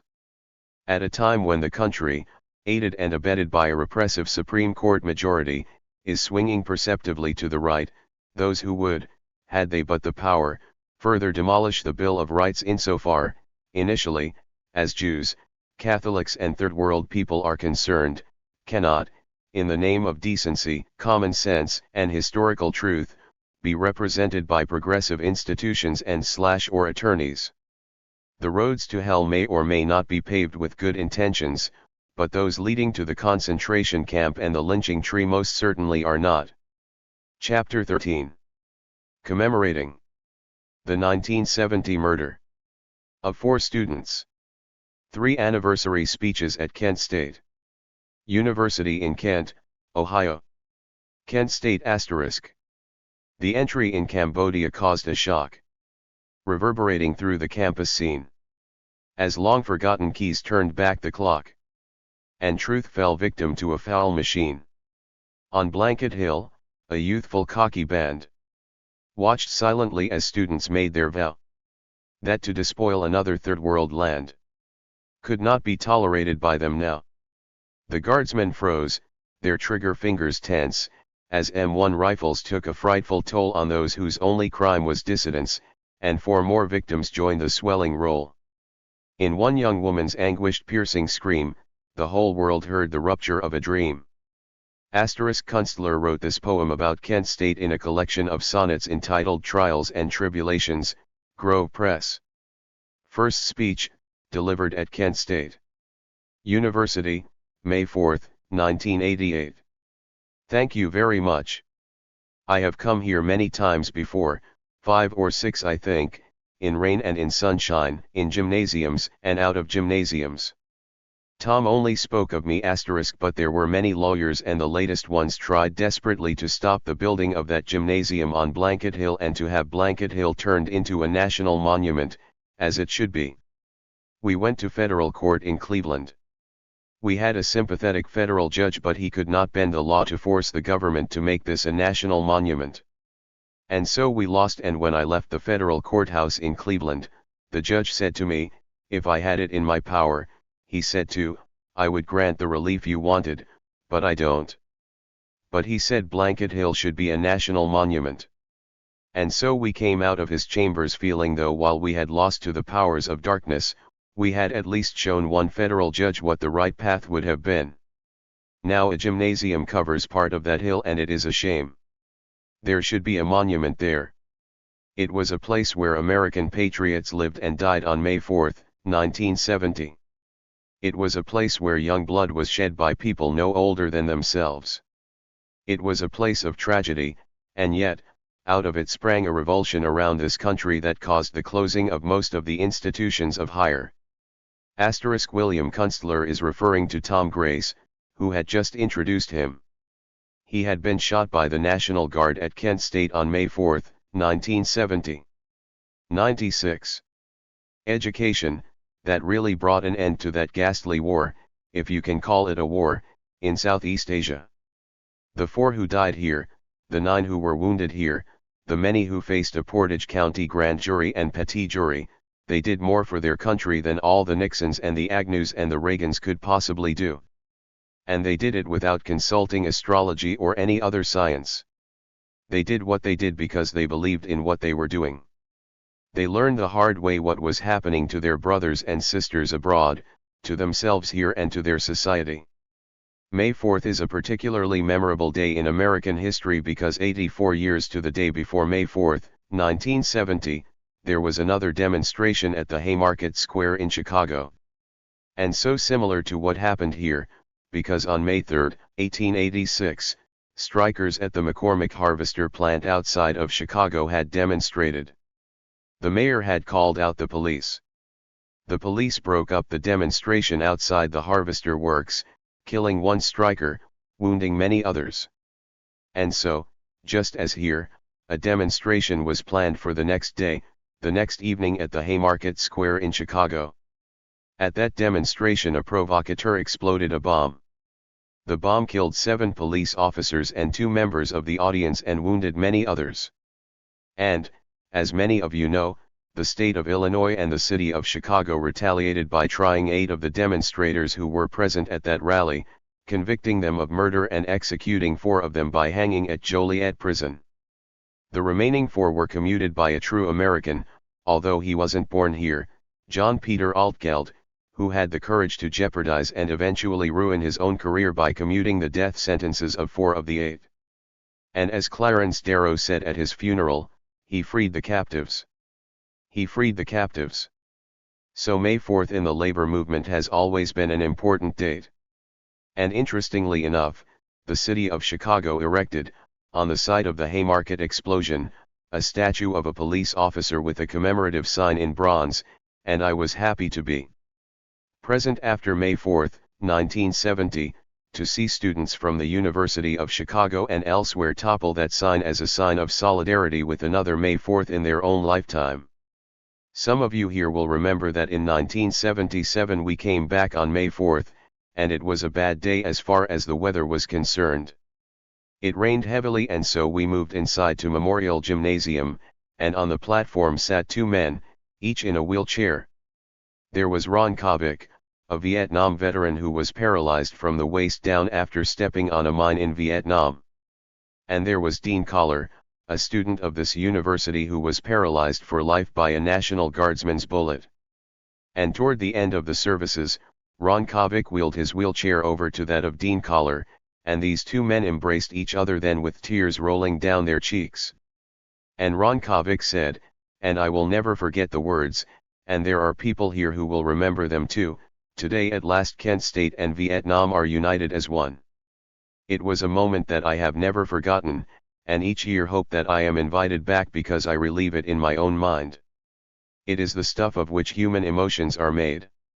Dean Collar is not here today, and Ron Kovic is not here today, but if you close your eyes and think of two paralyzed young men in a wheelchair, one having his legs destroyed by a mine in that useless, senseless, immoral conflict in Southeast Asia, and another having the same thing happen to him so many miles away on what should have been a peaceful American campus, and just visualize those two wheelchairs rolling toward each other and those two paralyzed human beings, paralyzed by the same war, the same conflict, embracing each other and saying, as it is true, Vietnam and Kent State are and were as one.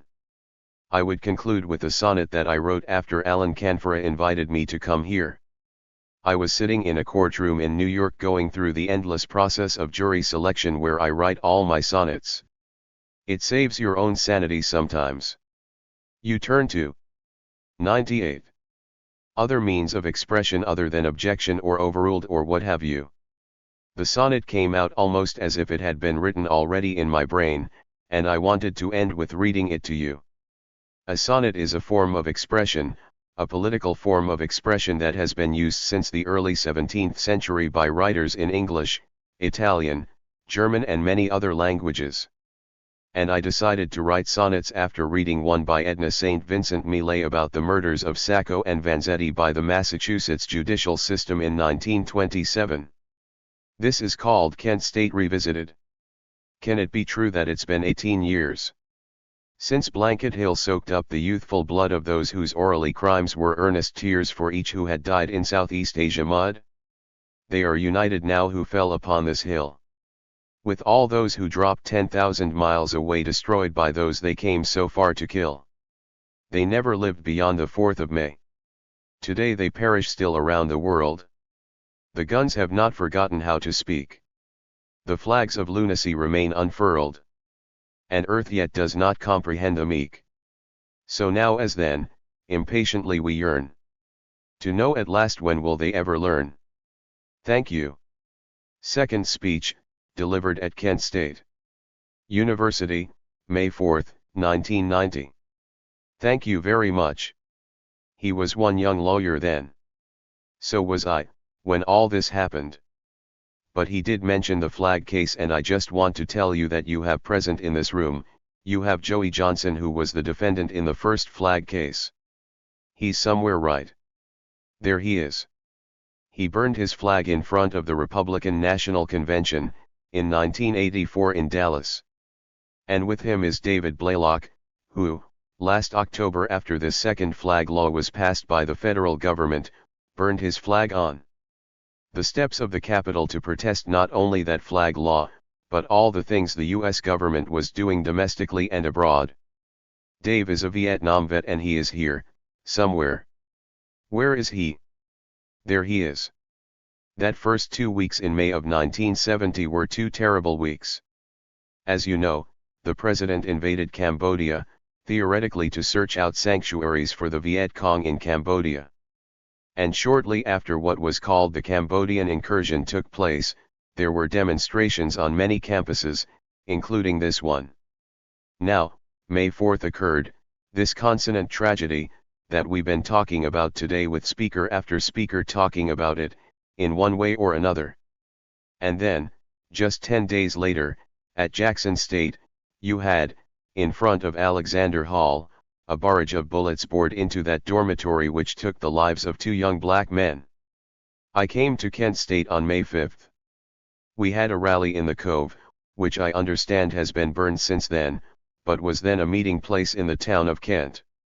It was wall to wall with people that 100 came in to try to organize around what had happened the day before. We did organize a legal defense team. It included Ramsey Clark and many other people who came and gave their services. We formed a Kent State legal defense team, which proved to be extremely successful.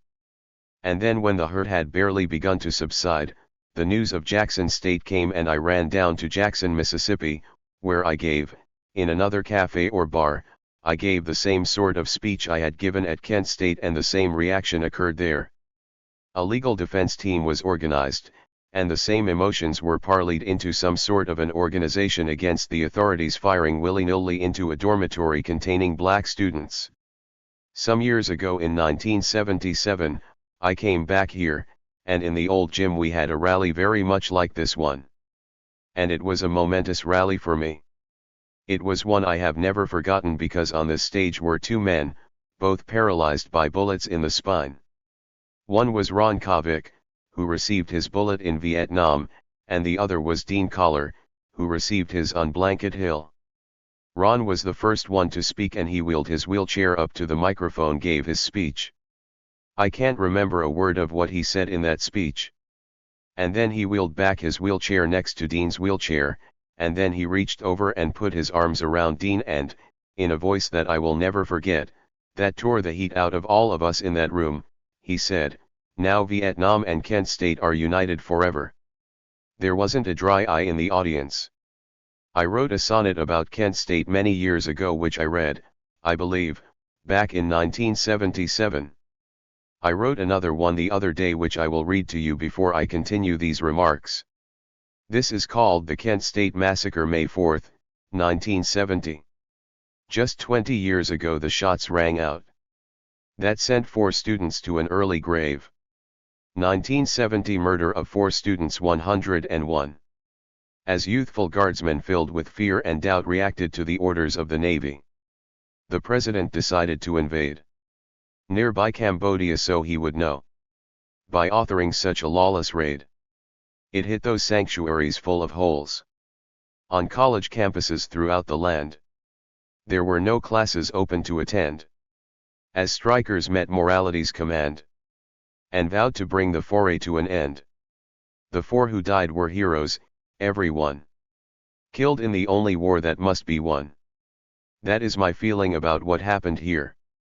In the sonnet you'll notice I talk about the orders of the Navy, the governor of the state, Governor Rhodes at that time.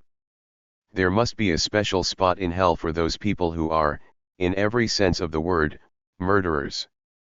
And Governor Rhodes was a murderer. Chicky * may not be able to forgive the guardsmen who fired, but the real force behind that firing was the man who set the stage, created the climate and virtually induced that firing by his intemperate and irresponsible language. If there is anybody who should be doing time for those 4 murders, it is that man. I hope, wherever he is, he hears these words, and I hope that if there is a conscience left inside that brain, that conscience begins to squirm.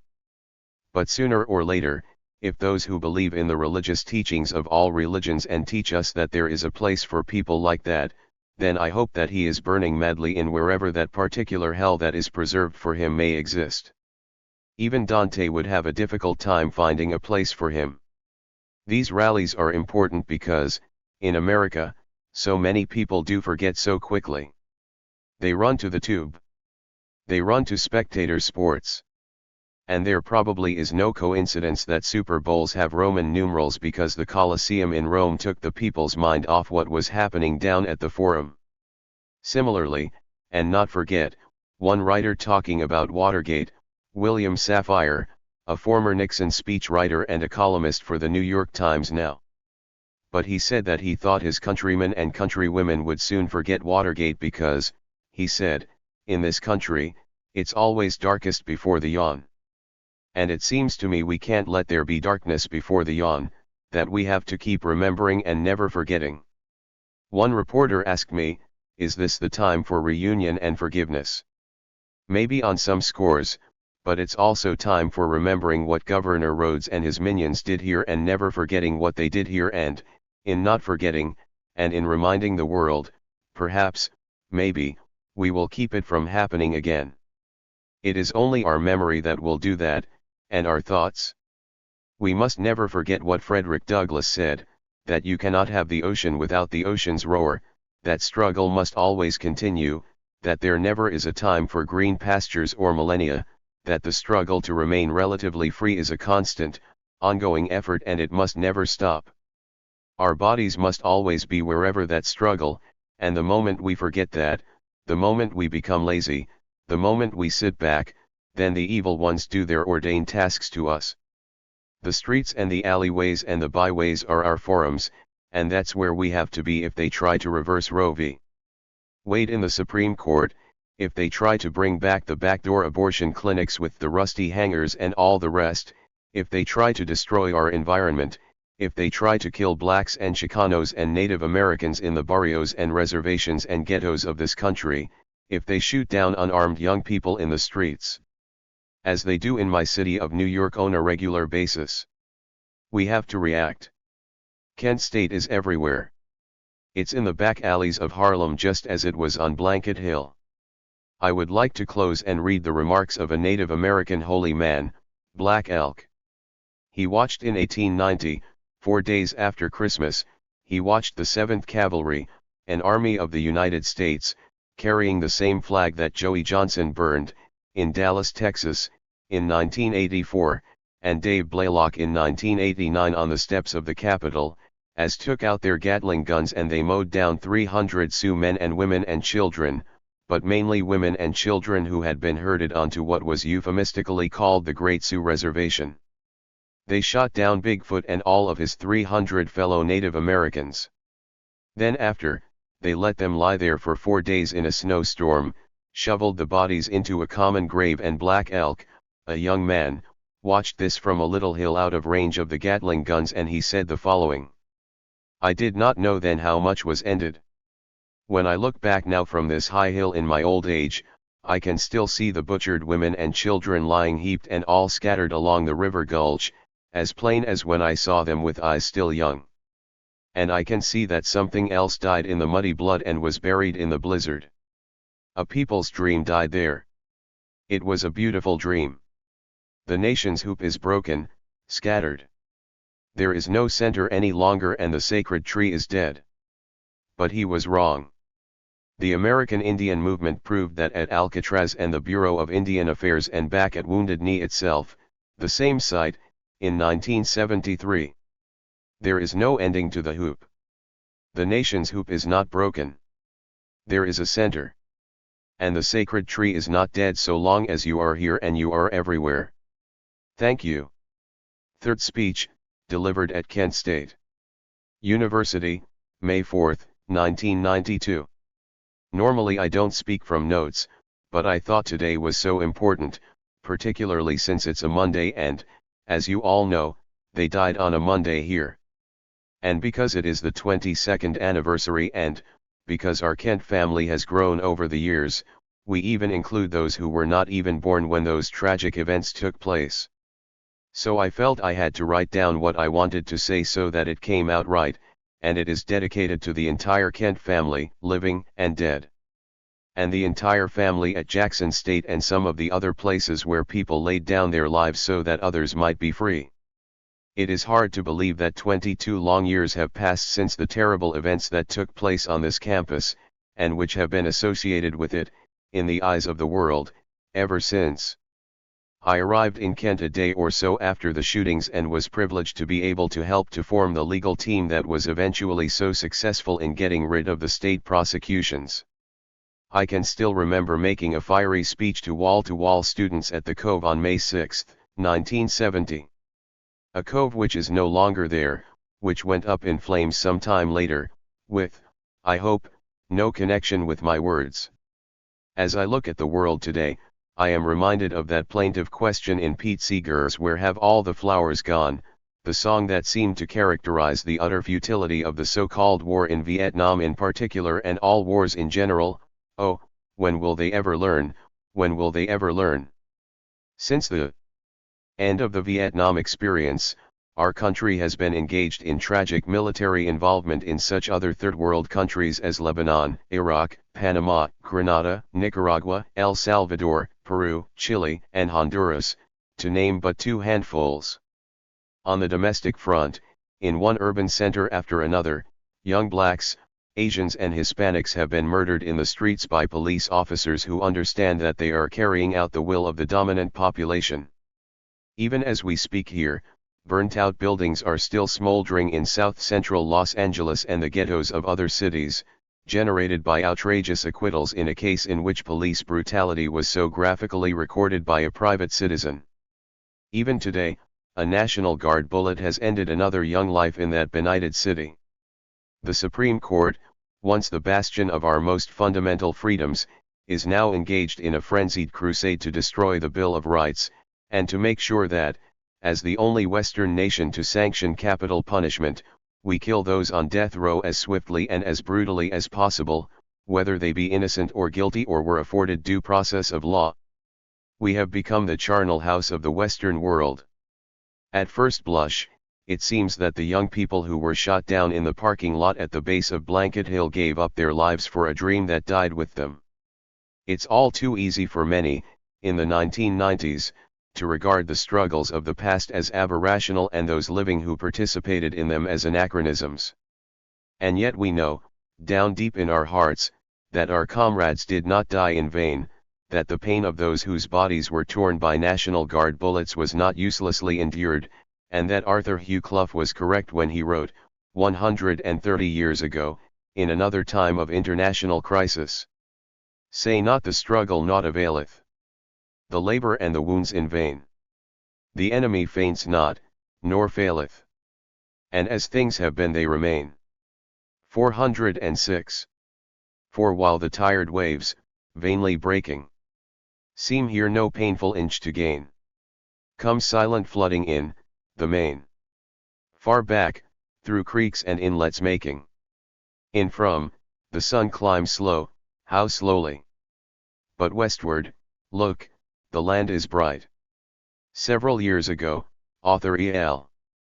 Dr. O delivered a most unusual commencement address at Brandeis University, in which he reminded his listeners that our country at the end of the 1970s and through the 1980s had lost much of the spirituality that was so evident in the day when Alison Krauss, Sandy Scheuer, Jeff Miller, and Bill Schroeder, and hundreds and thousands of America's finest young people, jeopardized their educations, their careers, and even their lives to rise up and demand that their country live up to the promises of its professed principles. Mr. Dr. O ended his address with words that were as shocking as the truth sometimes is. As he put it, "It's my view that in the last decade or so of life in our country, we have seen a national regression to the robber baronial thinking of the 19th century. This amounts to nothing less than a deconstruction of America, the dismantling of enlightened social legislation that had begun to bring an equity over half a century to the lives of working people, to rectify some of the terrible imbalance of racial injustice and give a fair shake to the outsiders, the underdogs, the newcomers. We may have in fact broken down as a social contract in our time, as if we were not supposed to be a just nation, but a confederacy of stupid, murderous gluttons. So that, finally, our country itself, the virtue, the truth of America, is in danger of becoming a grotesque. The 13 seconds that it took the members of Troop G of the 2nd Squadron, 107th Cavalry, of the Ohio National Guard to fire the bullets from their M1 rifles that took 4 lives, crippled Dean Collar for life, and wounded 8 others, created a national revulsion against the incident itself and the tragedy of Vietnam that it personified. The closing of most of our colleges and universities generated by it was hard proof that the young people of this nation were not going to tolerate the inchencies perpetrated at home and abroad by the zealots in command. Although we didn't know it then, the die had been cast, and it was only a question of time before our awful incursion into Southeast Asia would come to an end. For this, we owe eternal thanks to the restless shades of Allison, Jeff, Sandy, and Bill, as well as the 56,000 of their contemporaries who surrendered their lives in the rice paddies and jungles of Vietnam. Today, it is imperative that we, the living, rededicate ourselves to the eternal and endless struggle for peace, justice, and freedom that has been waged, in one form or another, since humankind existed in organized societies. Like Herman Melville's great white whale, evil is perhaps as unconquerable as it must be unconquering. Ahab goes down, lashed to the huge mammal's back, the Pequod and all its crew are swallowed up in the raging sea, with one exception, Ishmael, the cabin boy, forever goes back to sea. In the words of the freedom fighters of Angola, Mozambique, and Guinea-Bissau, a luta continua.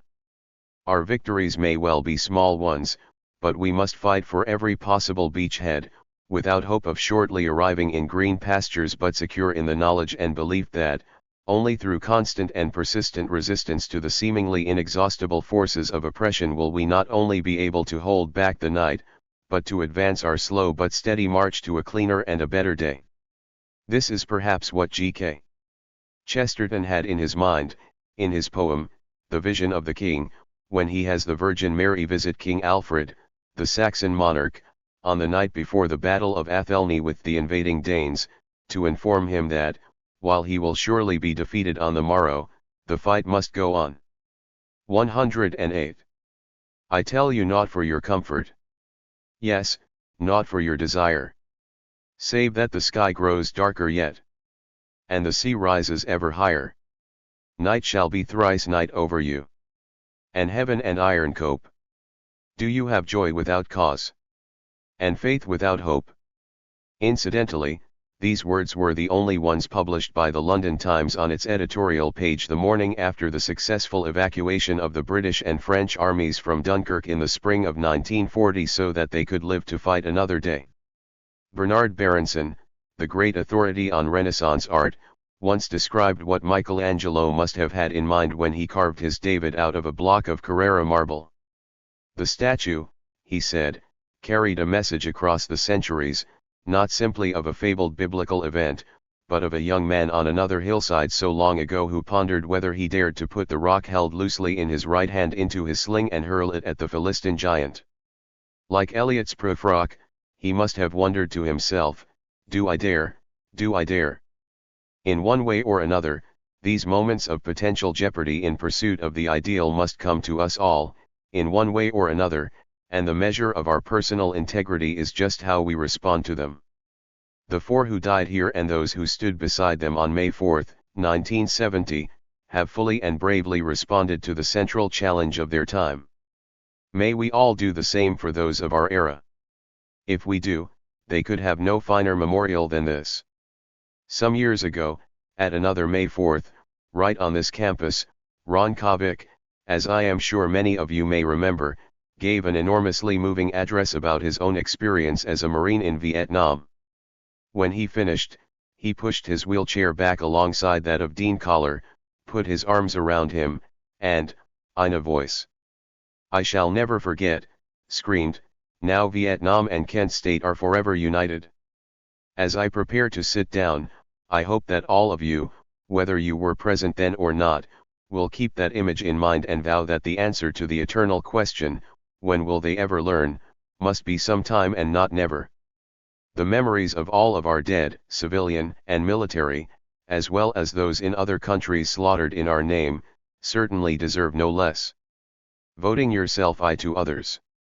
Kunstler was invited to speak on a panel to commemorate his Yale University class of 1941. Unable to attend, he sent these remarks to the reunion organizer. When I was asked by Barry Zorthian to participate in the 35th reunion program, I had many misgivings, not the least of which was a moral compunction against conducting a telephone conversation with a man who, according to my information, had played a significant role in carrying out our indecent and brutal policies in Vietnam. Although I promised to do so, I simply could not bring myself to call him back, but continued my discussions about the reunion with Frank Lavery instead. On second thoughts, however, I realize that my grievance is not with the Zorthians of this world, but rather against the system which creates and uses them for its own purposes. I don't know whether I would have had the psychological fortitude to attend this or any other class reunion, but fate, in the form of the prosecution of 4 Native Americans for the alleged murders of 2 FBI agents on the Pine Ridge Indian Reservation last June, has provided me with a ready out. But, for some strange reason, I do want to communicate with people who, in the fall of 1937, started out with me as Yale freshmen.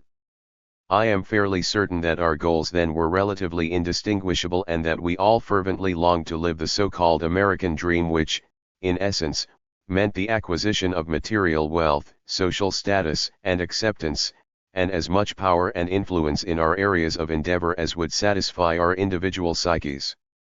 From my skimming of the alumni magazine, I know that many of you appear to have achieved these objectives in full measure. Yet I do wonder whether such outward success seems quite as desirable now as it did then and, if given the opportunity to start all over again, those who have achieved it would follow the same routes. But even as I write these words, I realize that they are as arrogant as they are pontifical and I will pursue them no further. I would rather devote my remarks to the thoughts of the only person for whom I can legitimately speak, and that is myself. It has taken me many years and much arduous introspection even to begin to understand the system in which we all live and my own relationship to it. Although my analysis is still far from complete, I have reached some conclusions which I want to share with you, in the hope that you will listen to me for a moment and accept at least the sincerity of what I am trying to say, no matter how strongly you may react to the thesis itself. If you will do this, then the hours which it has taken me to compose this whatever-itis will have been unqualifiedly worthwhile. As I have wandered the face of this country, going from one dreary courtroom to another, I have begun to realize that we are all lost in a well of human greed, in which spirituality, compassion, and love are wholly alien concepts. Dominated by endemic racism and sexism, lured by the empty promises of material gain, and insisting on the unjustified prerogatives of birth and/or education, we have lost the ability to raise our eyes higher than our television screens. We are the elitist cogs of a civilization which measures human worth almost exclusively in terms of dollars and cents, and 412. The fact that it has rewarded many of us handsomely, as it understands the meaning of that adverb, only underscores our real value to it. In his novels, particularly Heart of Darkness, Joseph Conrad struggled to crystallize a comprehension of such a society. Yet even he, with all his powers of illuminating, by multicolored flares, the very darkness we would prefer to remain hidden, never fully exposed it at all. Perhaps the task is an impossible one, since the flaw is too grievous to be compatible with sanity. All we can do, I guess, is to be as honest as possible with ourselves and each other, and limit our once great expectations to the reality of the environment. For me, in midlife, this effort has taken the form of engaging in perpetual struggle on rigidly restricted terrains for some aspect of relative freedom for others as well as for myself. I now know that these efforts will not result in the attainment of the millennium, nor will they significantly affect the slow and tortuous progress of collective humanity. I have long since contented myself with the Melvillian concept of pursuing my vision of unconquering and unconquerable evil, painfully cognizant that the best any of us can do is to hold some portion of the field until we are better than we are. By such necessary limitation of objective, I have been able to survive as a person and function as the possessor of certain small but sometimes useful skills. There is, naturally, some risk to such a course. But personal jeopardy is the sine qua non of true human progress.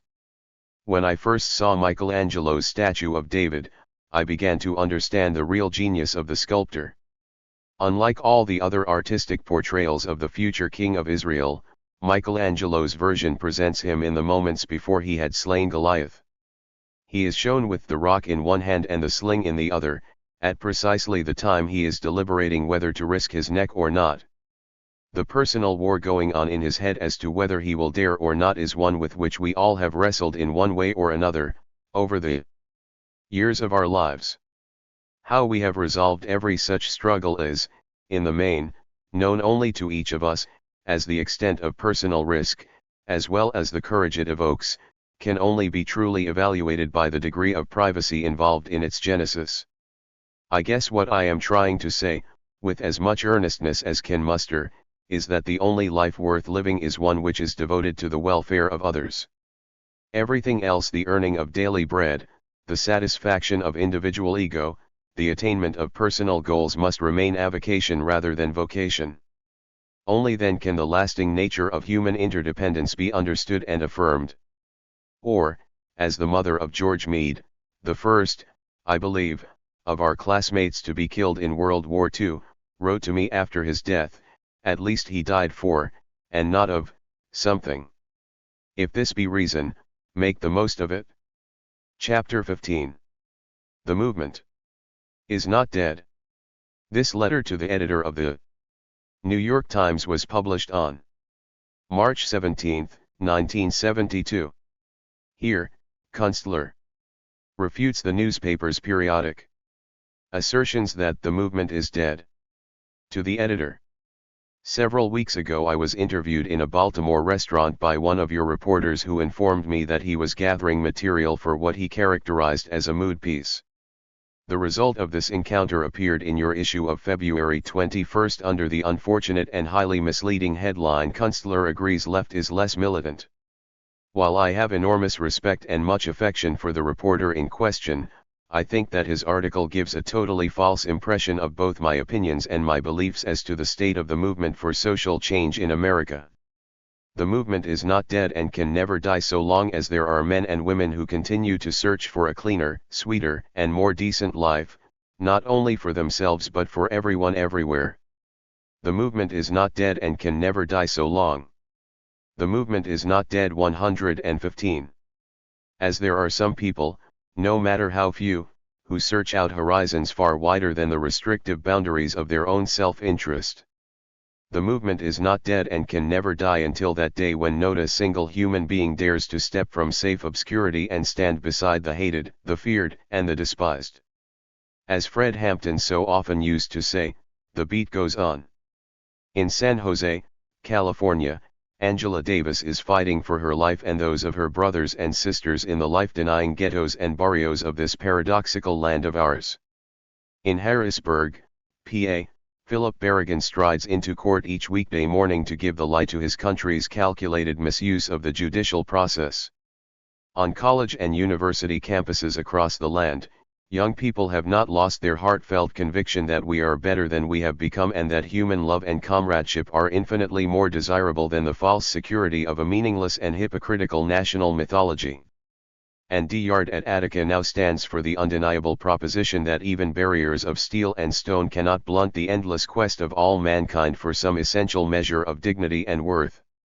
To maintain one's perspective, it is crucial to recognize that all social movements, whatever degree of intensity they may once have had, must occasionally pause and regroup. But it would be the height of insensitivity to read into such hiatuses an end to high-blown ideals and the energy necessary to effectuate them.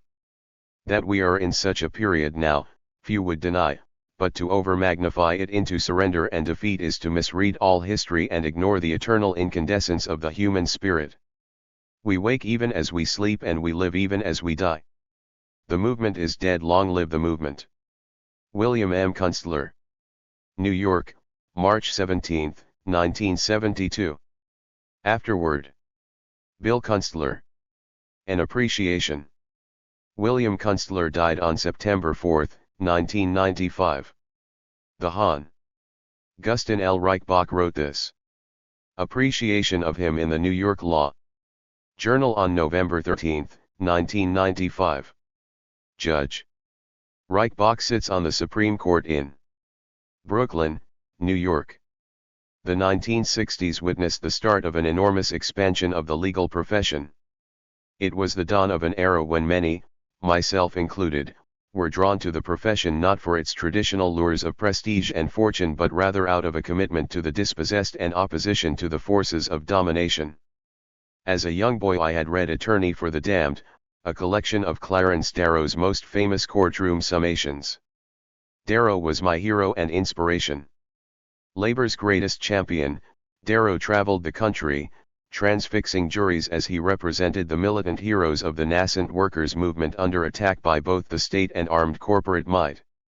Defending Union President William Kidd in Wisconsin, Eugene Debs in Chicago, or wobbly leader Big Bill Haywood in Idaho, Darrow was the circuit-riding champion of the despised and feared. While reviled at the time as an advocate of violent revolution and afterward 117. Defender of anarchists and terrorists, today Clarence Darrow is hailed as the very symbol of courage and conscience. If Darrow, the attorney for the damned, was the first half of this century's greatest champion of the disadvantaged and vilified, William Kunstler will, in the fullness of time, undoubtedly occupy a similar singular position in the history of the second half of the 20th century. Indeed, while the parallels are striking, a fair appraisal suggests that Kunstler's victories were won over considerably more varied legal terrain and were of far greater lasting constitutional impact than Darrow's. The careers of both had conventional beginnings. Darrow served as Chicago's Corporation Counsel, then became General Counsel for the Chicago and Northwestern Railroad. In 1894 Eugene Debs led the American Railway Union on strike and Darrow resigned to represent Debs against federal criminal conspiracy charges, beginning his career as a people's lawyer. Bill Kunstler began practicing law with his brother in the early 1950s, building a modestly successful civil practice.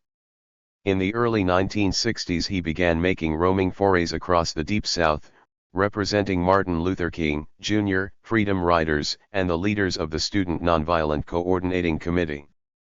The turning point in Darrow's career, after a decade of representing union leaders, came in 1907 when he successfully defended IWW leader Big Bill Haywood, charged with the assassination of the ex-governor of Idaho.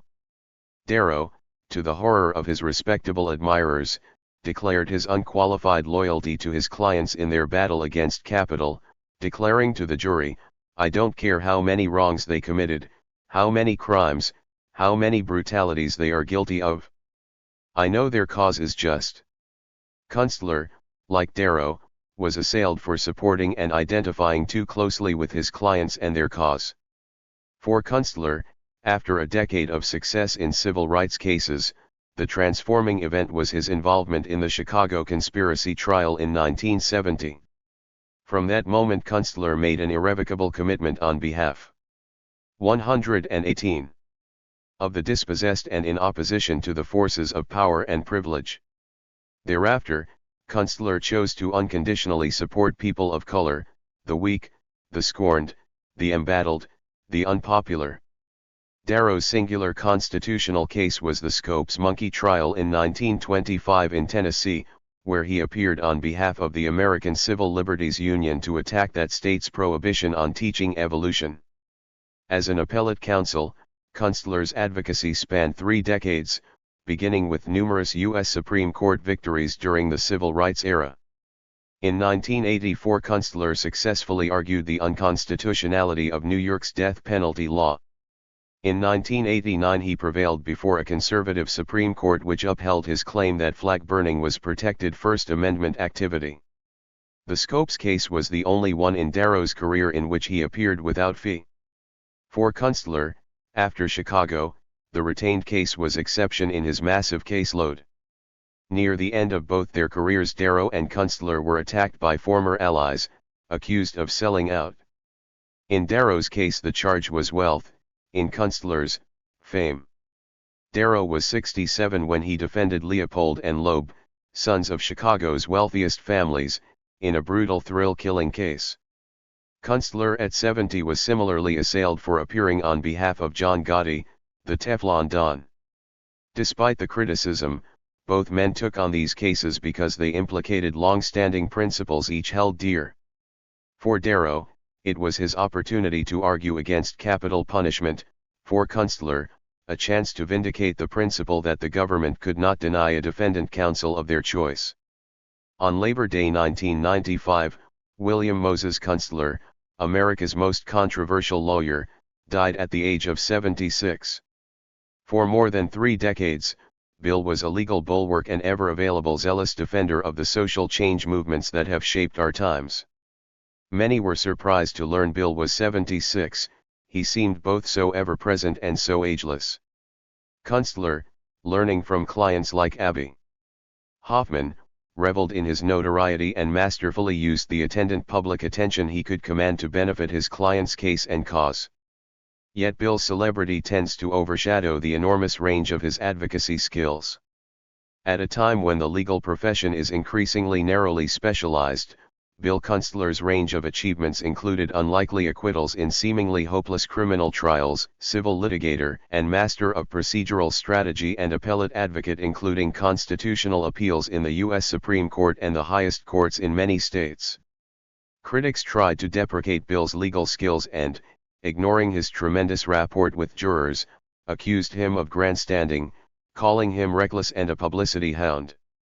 Bill's record of trial victories in seemingly impossible circumstances is easily the equal of the dazzling successes of the great Darrow. In the 1970s, in the hostile environment of the Midwest, Bill won an acquittal of American Indian Movement militants charged with murdering an FBI agent. His reckless charges of FBI misconduct were later substantiated by the trial judge. In the 1980s, Bill won acquittal of Larry Davis by recklessly claiming that the police were enmeshed in a web of drug corruption. Years later, precincts in Harlem and the South Bronx witnessed dozens of officers taken out in handcuffs. Bill Kunstler was occasionally reckless, arrogant, silly, headstrong, and Bill Kunstler's instincts were invariably right. Beyond his trial work, Bill could be an innovative legal thinker.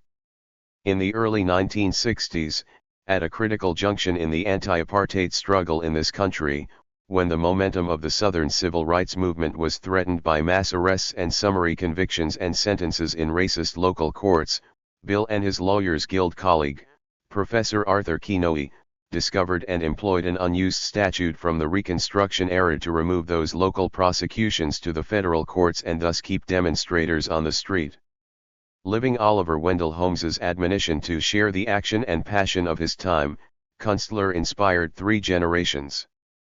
420 of socially committed lawyers by the simple example of his life, the obvious delight he took in his battles against the high and mighty.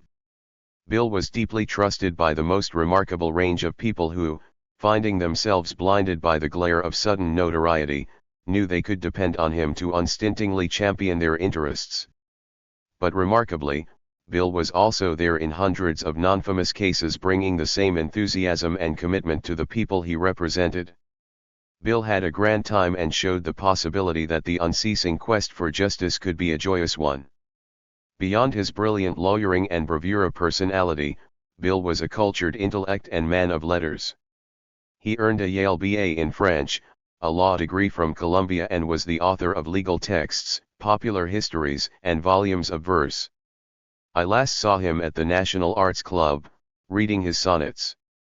While Bill would no doubt prefer a snippet of his own verse, I am confident he would be pleased with these lines from Satisfaction by Lawyer, beloved national poet and Guatemalan revolutionary, René Castillo, who before his execution by the Guatemalan army in 1967 wrote, "The most beautiful for those who have fought a whole life is to come to the end and say, we believed in people and life, and the people never let us down.